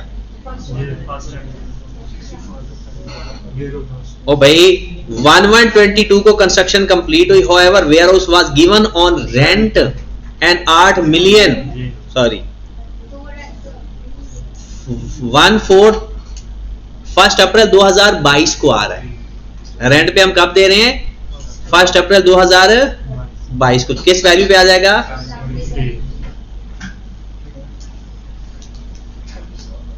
और फिर साल के एंड तक फेयर वैल्यू 73 से कितना हो गया? 80। Balance as on December 22। अब अगला काम क्या करना है हमने? एक लिखना है इसकी मेजरमेंट बेस, वो है fair value model by an independent value, और रेंट 8 मिलियन। बस 8 मिलियन पर मंथ है या पर मंथ है, तो उसको मल्टीप्लाई करके अमाउंट लिख देंगे।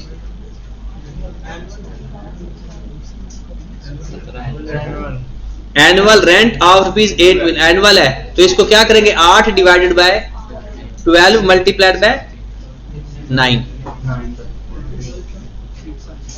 9 का आएगा ना, 6 मिलियन आएगा।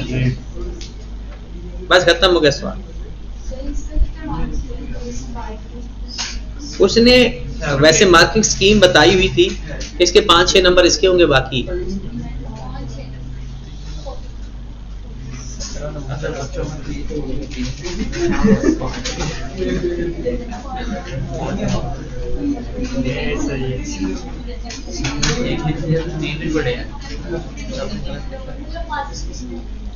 हाँ जी। GNU कैश वाला सवाल आप याद है?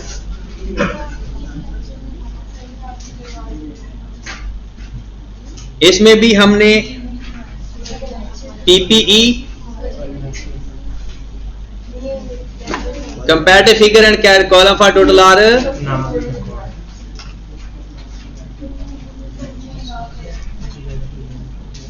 हाँ जी, GNU कैश लिमिटेड। ये आपको लेक्चर में कवर भी करवाया था शायद, यही सवाल था, लेक्चर नंबर 4 के अंदर था। हाँ जी, वो किया था। चले, जिस बंदे ने नहीं किया था, जिसने IS 40 का लेक्चर नंबर 4 नहीं लिया था, तो वो दोबारा ले लेगा, तो उसमें ये क्वेश्चन कंप्लीट किया हुआ है। और अगर आपको नहीं समझ लगी कोई बात तो वो पूछ ले। लेक्चर ही नहीं लिया, कल वाला नहीं लिया।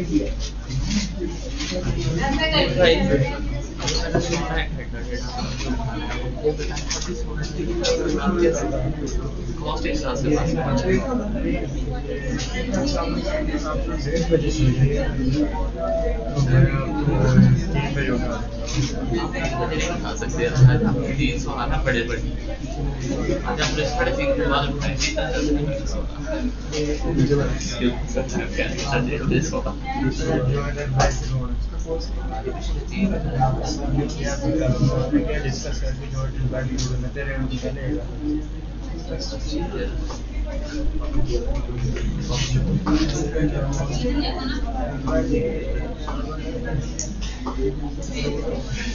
चलें फिर ये आखिरी क्वेश्चन करते हैं आज का।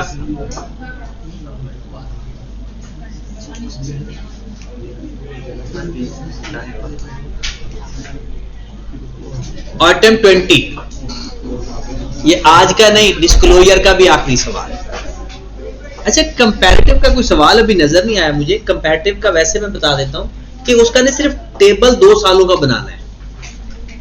कंपैरेटिव अगर आ जाए ना, वैसे तो सवाल भी इसका होगा, मैं आपको शेयर कर दूंगा।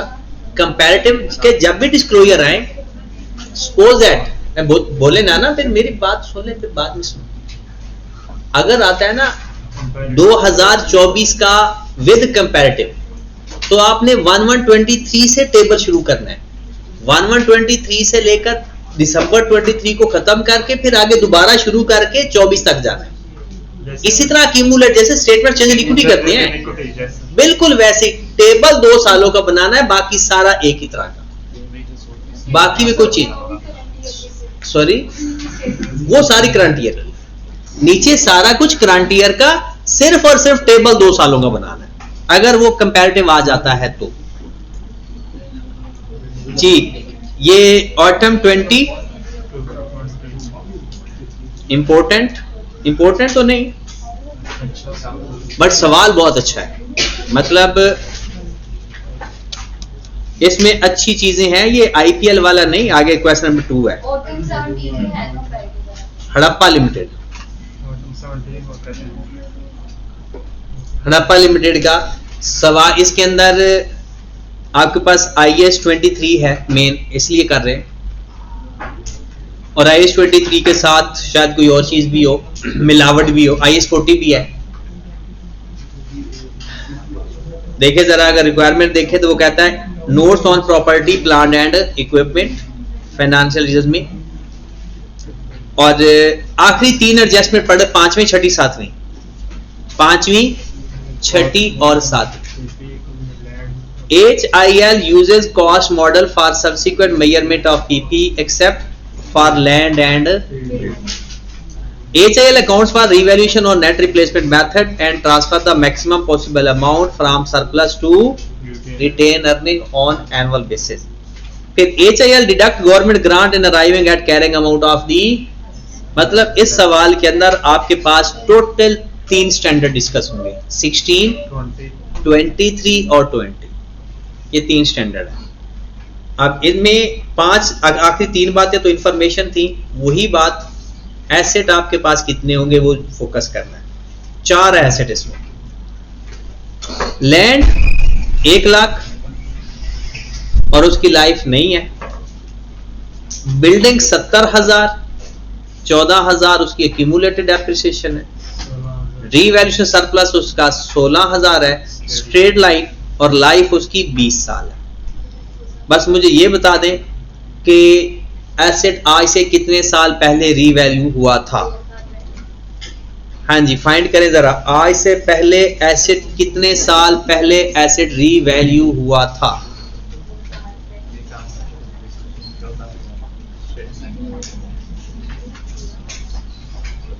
बताएं सब लोग, कितना? 2 साल पहले, 4 साल पहले, 4 साल पहले।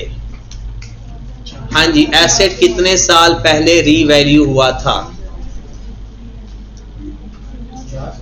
देखिए, बिल्डिंग 70,000 से पड़ी हुई है, 70,000 को 20 पे डिवाइड करो, 3500।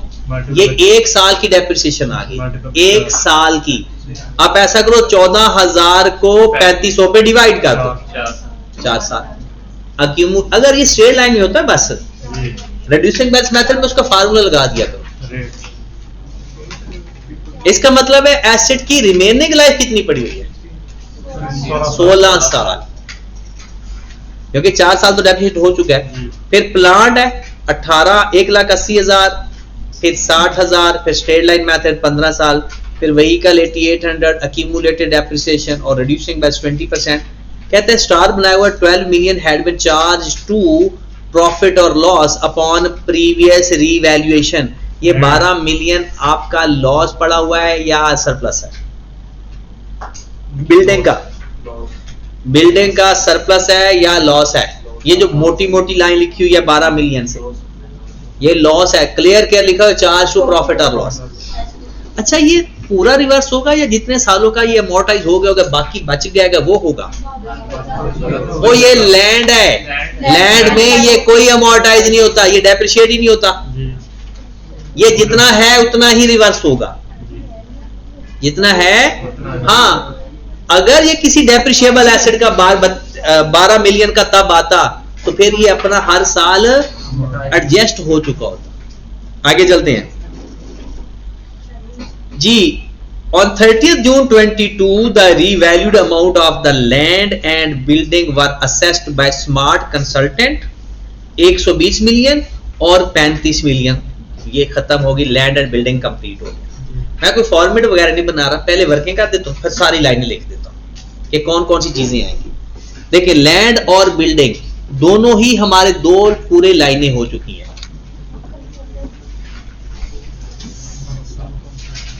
पहले लैंड,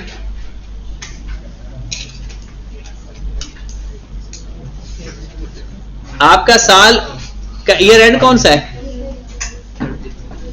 जून 20। और ये बैलेंस किस दिन के हैं? जून 19 के, मतलब ओपनिंग है 1/1/17/20।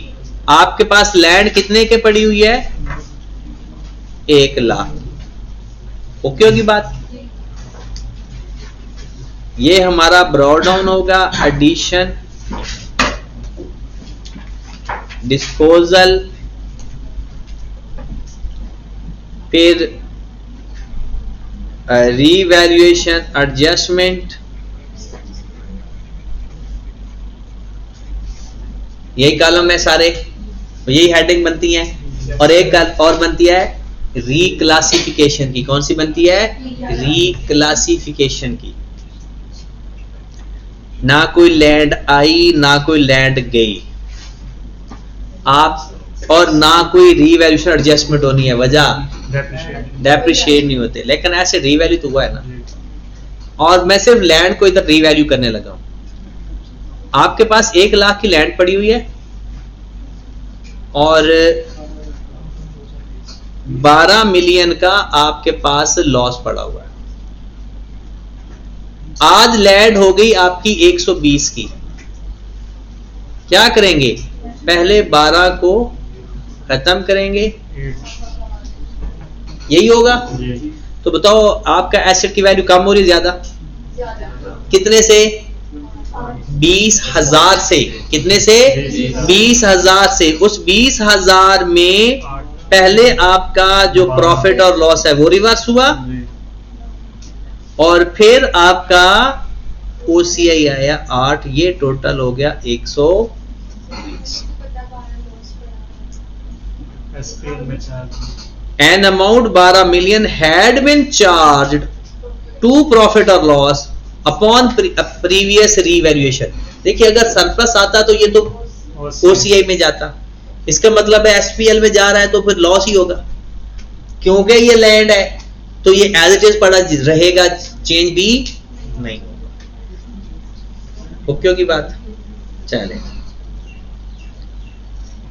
अच्छा, लैंड का डेप्रिसिएशन वाला सारा खाना खराब, मतलब कुछ भी नहीं लिखना, एंड तक छोड़ देना है।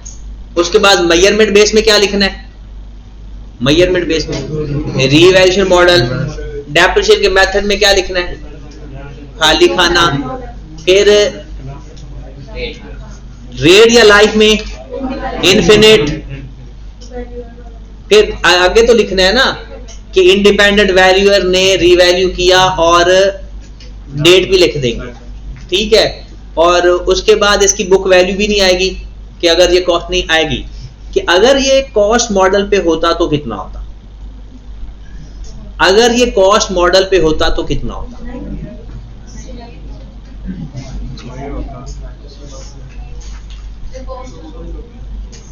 हाँ, तो इसकी कॉस्ट कितनी होती, इसकी कॉस्ट कितनी होती? साल के एंड पे देखो ना, आपके पास ये कितने का पड़ा हुआ है और सरप्लस कितने का पड़ा हुआ है? 112 से पड़ा। अगर ये देखें, सिंपल सी बात है, जब भी एंड पे आपने हिस्टोरिकल कैरिंग अमाउंट देखनी है तो कैसे देखना है? उस दिन की कैरिंग अमाउंट, सरप्लस पड़ा हुआ है तो माइनस, लॉस पड़ा हुआ है तो ऐड। तो इसकी बुक वैल्यू कितनी आ जाती? If not revalued 112 done. देखिए आपके पास इस टाइम उसकी वैल्यू क्या है? फेयर वैल्यू 112 नहीं 8 है, तो 8 110 20 में से 8 माइनस करेंगे तो 12 बचता है। हाँ, तो 100 को तो पहले भी रीवैल्यू होके पड़ा हुआ है। 32 का सर लॉस नहीं पड़ा हुआ उसका 12 से, वो पहले भी तो लॉस पे पड़ा हुआ है, तब भी 112 ही आ रहा है। और बताएं जी। नेक्स्ट बिल्डिंग पे आए, वो बिल्डिंग के बारे में देख लें।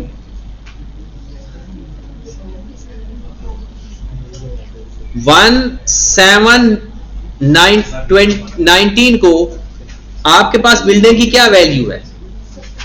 70,000। 14,000, 56,000 और उसका सरप्लस कितना पड़ा हुआ है? सरप्लस है, लॉस है। अब ये हमारा ओपनिंग है। अब रीवैल्यूएशन साल के एंड पे हो रही है या स्टार्ट में, जून में? पहले डेप्रिशिएट होगा फिर रीवैल्यू होगा। जून 20 को डेप्रिशिएट करें, इसको भी 16 पे डिवाइड कर देंगे, इसको भी 16 पे डिवाइड कर देंगे। 56 को 16 पे डिवाइड किया, ये तो वही आना है। और 16,000 को 16 पे डिवाइड किया, 56,000 में से 3500 माइनस कर दें,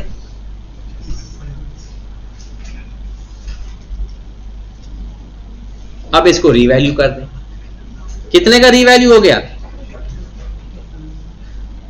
35 मिलियन,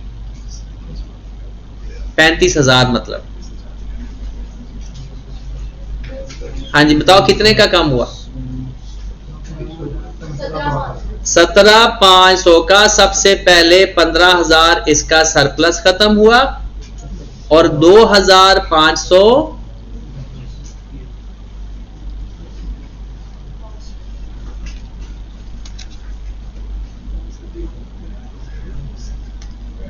हाँ जी 2,500 किधर जाएगा?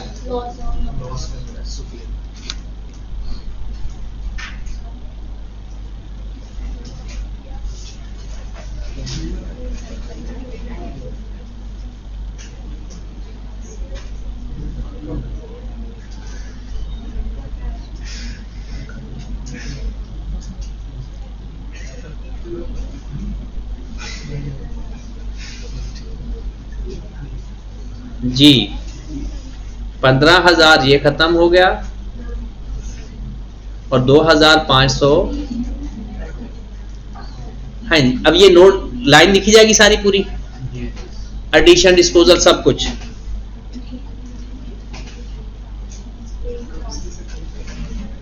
Next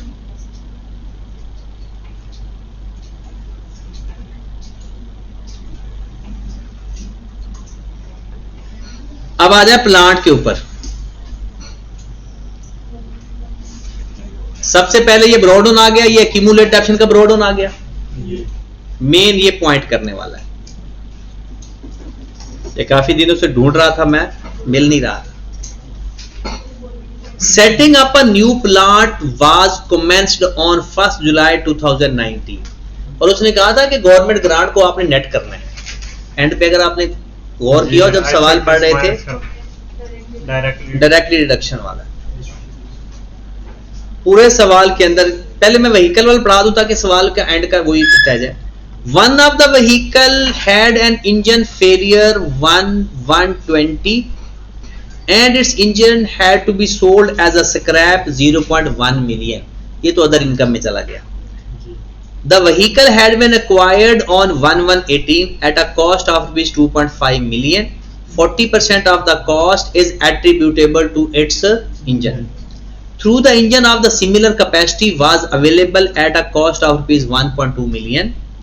The old engine was replaced on 1122 with a higher capacity engine at rupees 1.8 million. एक इंजन निकाल रहे हैं, दूसरा इंजन ऐड कर रहे हैं। जो इंजन निकाल रहे हैं 2.5 का 40% ले, भला कितना आता है? 2.5 का 40% 1 डिस्पोजल है आपका और 1.8 आपका एडिशन है। और इसमें शैतानी फितना कौन सा है? इसका कुछ भी नहीं करना, उसने सिंपल ये कहा कि इस जैसा अगर हम खरीदेंगे तो 1.2 मिलियन में मिलेगा, और हमने इसकी हायर कैपेसिटी का इंजन डलवाया जो कि 1.8 मिलियन का है, तो 1 मिलियन माइनस कर देंगे और 1.8 मिलियन ऐड। बिल्कुल वैसे ही समझें कि जैसे एडिशन और डिस्पोजल का केस है, एग्जैक्ट और 100% वही केस करें। एक्सचेंज का केस समझें एक तरह का, इसको क्या मानना है? डिस्पोजल, और इसको क्या मानना है? एडिशन। और डेप्रिसिएशन लेते वक्त वही काम करें, डिस्पोजल की एक्यूमुलेशन खत्म कर देंगे और एडिशन की डेप्रिसिएशन। आ जाए जी वापस जो जिस सवाल के लिए हम ढूंढ रहे थे।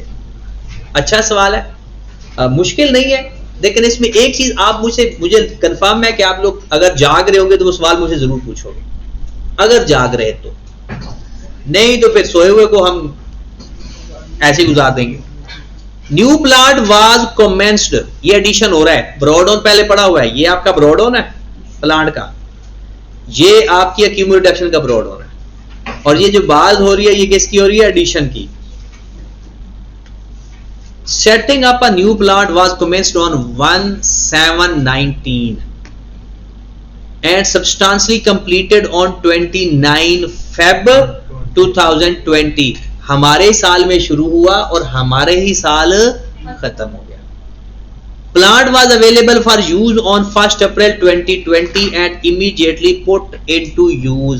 इसका क्या मतलब है? डेप्रिसिएशन कब शुरू करेंगे?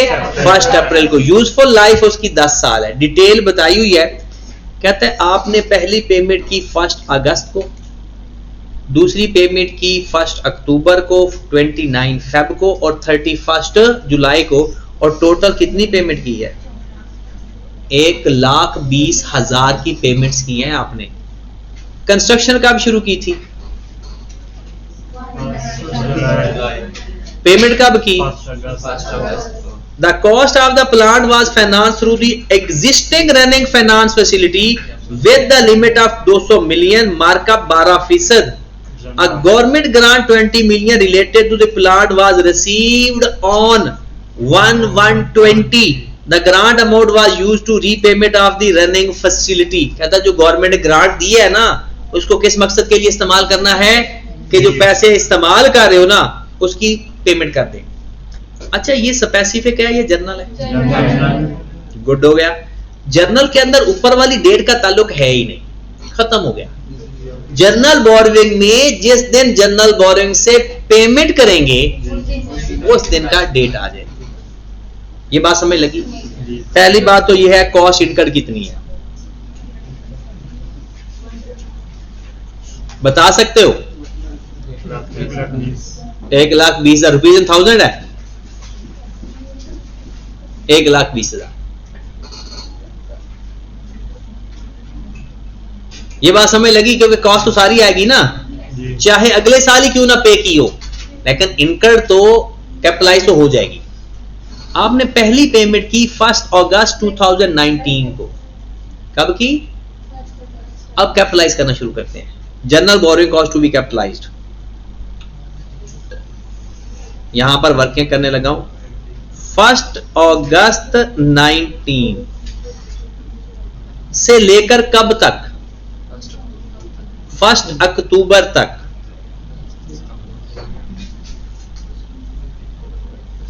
कितना पैसा आपने इस्तेमाल किया जनरल बोरिंग का? 12,000। अगर हमारी बिल्डिंग का 29 फेब को मतलब कंप्लीट हो गया तो फिर हमने आगे 1 जुलाई को क्यों दिया? पेमेंट सारी लेते हैं, इंटरेस्ट कैपिटलाइज नहीं करेंगे। पेमेंट तो देखे ना, जो बिल्डिंग के लिए आपने उधार करवाई है, पैसे नहीं दे, पैसे तो देंगे, वो भी कैपिटलाइज होगा। हमने मटेरियल लगा लिया, उसको पैसे नहीं दिए, तो क्या बिल्डिंग की कॉस्ट नहीं होगी वो? हाँ, इंटरेस्ट कैपिटलाइज होना उस वक्त दिन बंद हो जाता है जिस दिन कंप्लीट हो जाए। इन्वेस्टमेंट इनकम आना बंद हो जाती है, इंटरेस्ट आना बंद हो जाता है, कॉस्ट सारी आएगी।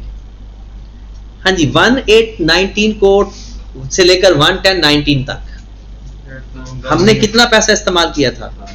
12,000 मल्टीप्लाइड बाय 12% मल्टीप्लाइड बाय कितना टाइम? 8 9 कितना? 240। फिर 11019 से लेकर नेक्स्ट कब तक? कब तक? 29 20 है ना, 1120 तक कितना पैसा लिया था? 48।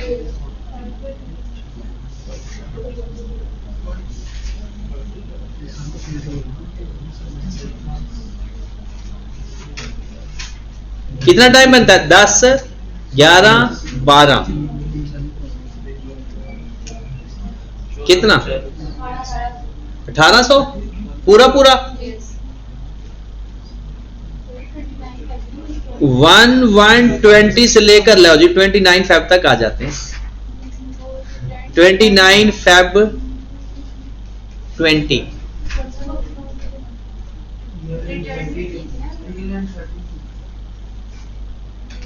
30 जून ही है ये रेंट,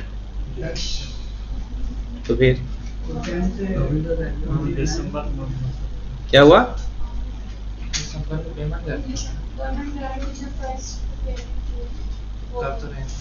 ये पेमेंट कितनी पे की है? ये ले लो, ठीक है। अब ठीक है, चले आप इसके ऊपर फोकस को नहीं समझ लगती तो मैं फिर समझाता हूँ। कितना? 400। अब बताओ, ओ भाई सुनो, अगस्त को पैसा लिया था, अगस्त से लेकर अक्टूबर तक 12,000 का कर्ज था, ठीक है। 12% 2/12, फिर अक्टूबर में 48 मिलियन और ले लिया, ठीक है, वो ऐड कर दिया। फिर आपने कहा कि सर 1 अक्टूबर से फेब तक जाना था। भाई जनवरी में पेमेंट भी तो कर रहे हो जो गवर्नमेंट ने पैसे दिए हैं, और उसने लिखा हुआ है उसको किस पर्पस के लिए इस्तेमाल किया है आपने? For the payment of journal loan. वो लोन वापस कर रहे हो, बोरोइंग वापस कर रहे हो। तो 60 मिलियन का हमारे ऊपर कर्ज था, 1 जनवरी को गवर्नमेंट ने ग्रांट दी, हमने उनको वापस पे कर दी जनरल बोरिंग को। अब हमारा कर्ज कितना रह गया? 40 मिलियन। अब 2/12 आएगा, 800 जी। उसके बाद आगे बढ़े, फिर 29 के बाद 29, उसके बाद 31 जुलाई तक जा रहे हैं। हमने कहां तक जाना है? जून तक। कितना पैसा है 29 फेब को इस्तेमाल हुआ? 48।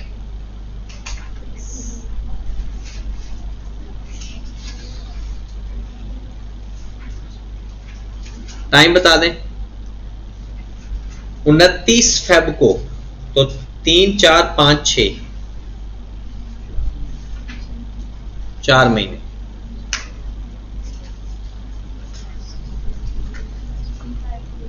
कितना?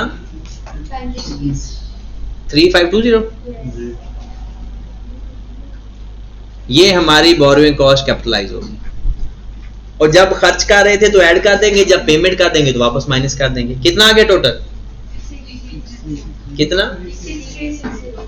6360 कितना आ गया टोटल? 120,000 प्लस 63 126 36 माइनस कर दें जो गवर्नमेंट ने कहा था डायरेक्टली डिडक्शन करनी है।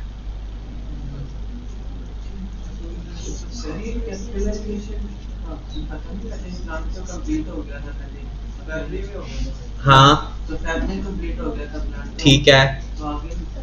अच्छा एसेट फर्म में कंप्लीट हो गया यार, माजरत की तरह 29 फेब को सब्सटेंशियली कंप्लीट हो गया, उसके बाद कैपिटलाइजेशन नहीं होती। किस डेट को कंप्लीट हो गया था? 29 फेब को। तो बस 29 फेब से तो आगे जाना ही नहीं है, कैपिटलाइजेशन खत्म।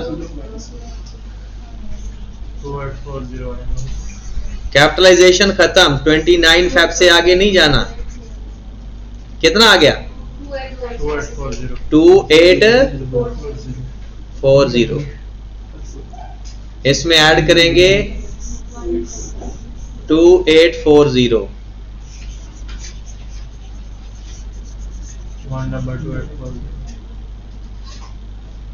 2840 कितना आ गया टोटल? 12284 माइनस कर देंगे 20,000, वो तो गवर्नमेंट ग्रांट मिली है 102, ये हमारा एसेट कैपिटलाइज हो जाएगा। ठीक होगी बात? किसी के दिमाग में आ रहा है कि सर आपने इधर भी माइनस किया है 20,000, फिर एसेट में से भी माइनस कर दिया? वो देखे जब हमारे पास ग्रांट मिली थी तो हमने एंट्री क्या पास की थी? कैश डेबिट पीपीई, ये होता है डायरेक्टली डिडक्शन की एंट्री। और फिर ये जो कैश डेबिट किया है ये लोन को रीपे करने के लिए, तो loan debit cash credit. Loan debit वो गवर्नमेंट ग्रांट जो मिली है इनकम में नहीं लिखी बल्कि एसेट में से माइनस किया है, और जो कैश डेबिट हो रहा है वो हमने किस मकसद के लिए इस्तेमाल कर लिया? लोन की रीपेमेंट। अब आगे डेप्रिसिएशन आएगी, अब वो divide by life multiplied by time. जाहिर सी बात है डायरेक्ट डिडक्ट करने के बाद। चलें जी, अब आप लोगों ने अगला भी नोट्स का सवाल है, बल्कि एक्सट्रैक्ट का सवाल है। अब जितने भी नोट्स के सवाल है ना, ये मंडे लिमिटेड वाला एक्सट्रैक्ट का सवाल है, ये लाजमी करना है। मैंने आपको कहा था दिनों वाला और रंगों वाला सवाल ना बड़े अच्छे होते हैं। इसका सलूशन भी मैं आपको शेयर कर दूंगा अगर किसी को चाहिए होगा। तो नोट्स के सारे सवाल आज ही आपने खत्म कर देने हैं। पीपीई के, इन्वेस्टमेंट प्रॉपर्टी के जितने नोट्स के सवाल आएंगे ना उनको नहीं छोड़ना। कोई भी सवाल में मसला आएगा वो कल हम आकर डिस्कस कर लेंगे। और नोट्स कल मैंने आपको कौन कौन स्टैंडर्ड करवाने हैं? 40 का, 20 का और 36 का है। 36 आपका तैयार है ना? 23 सॉरी 36 नहीं 23। कल मैंने आप लोगों के साथ ये डिस्कस करना है।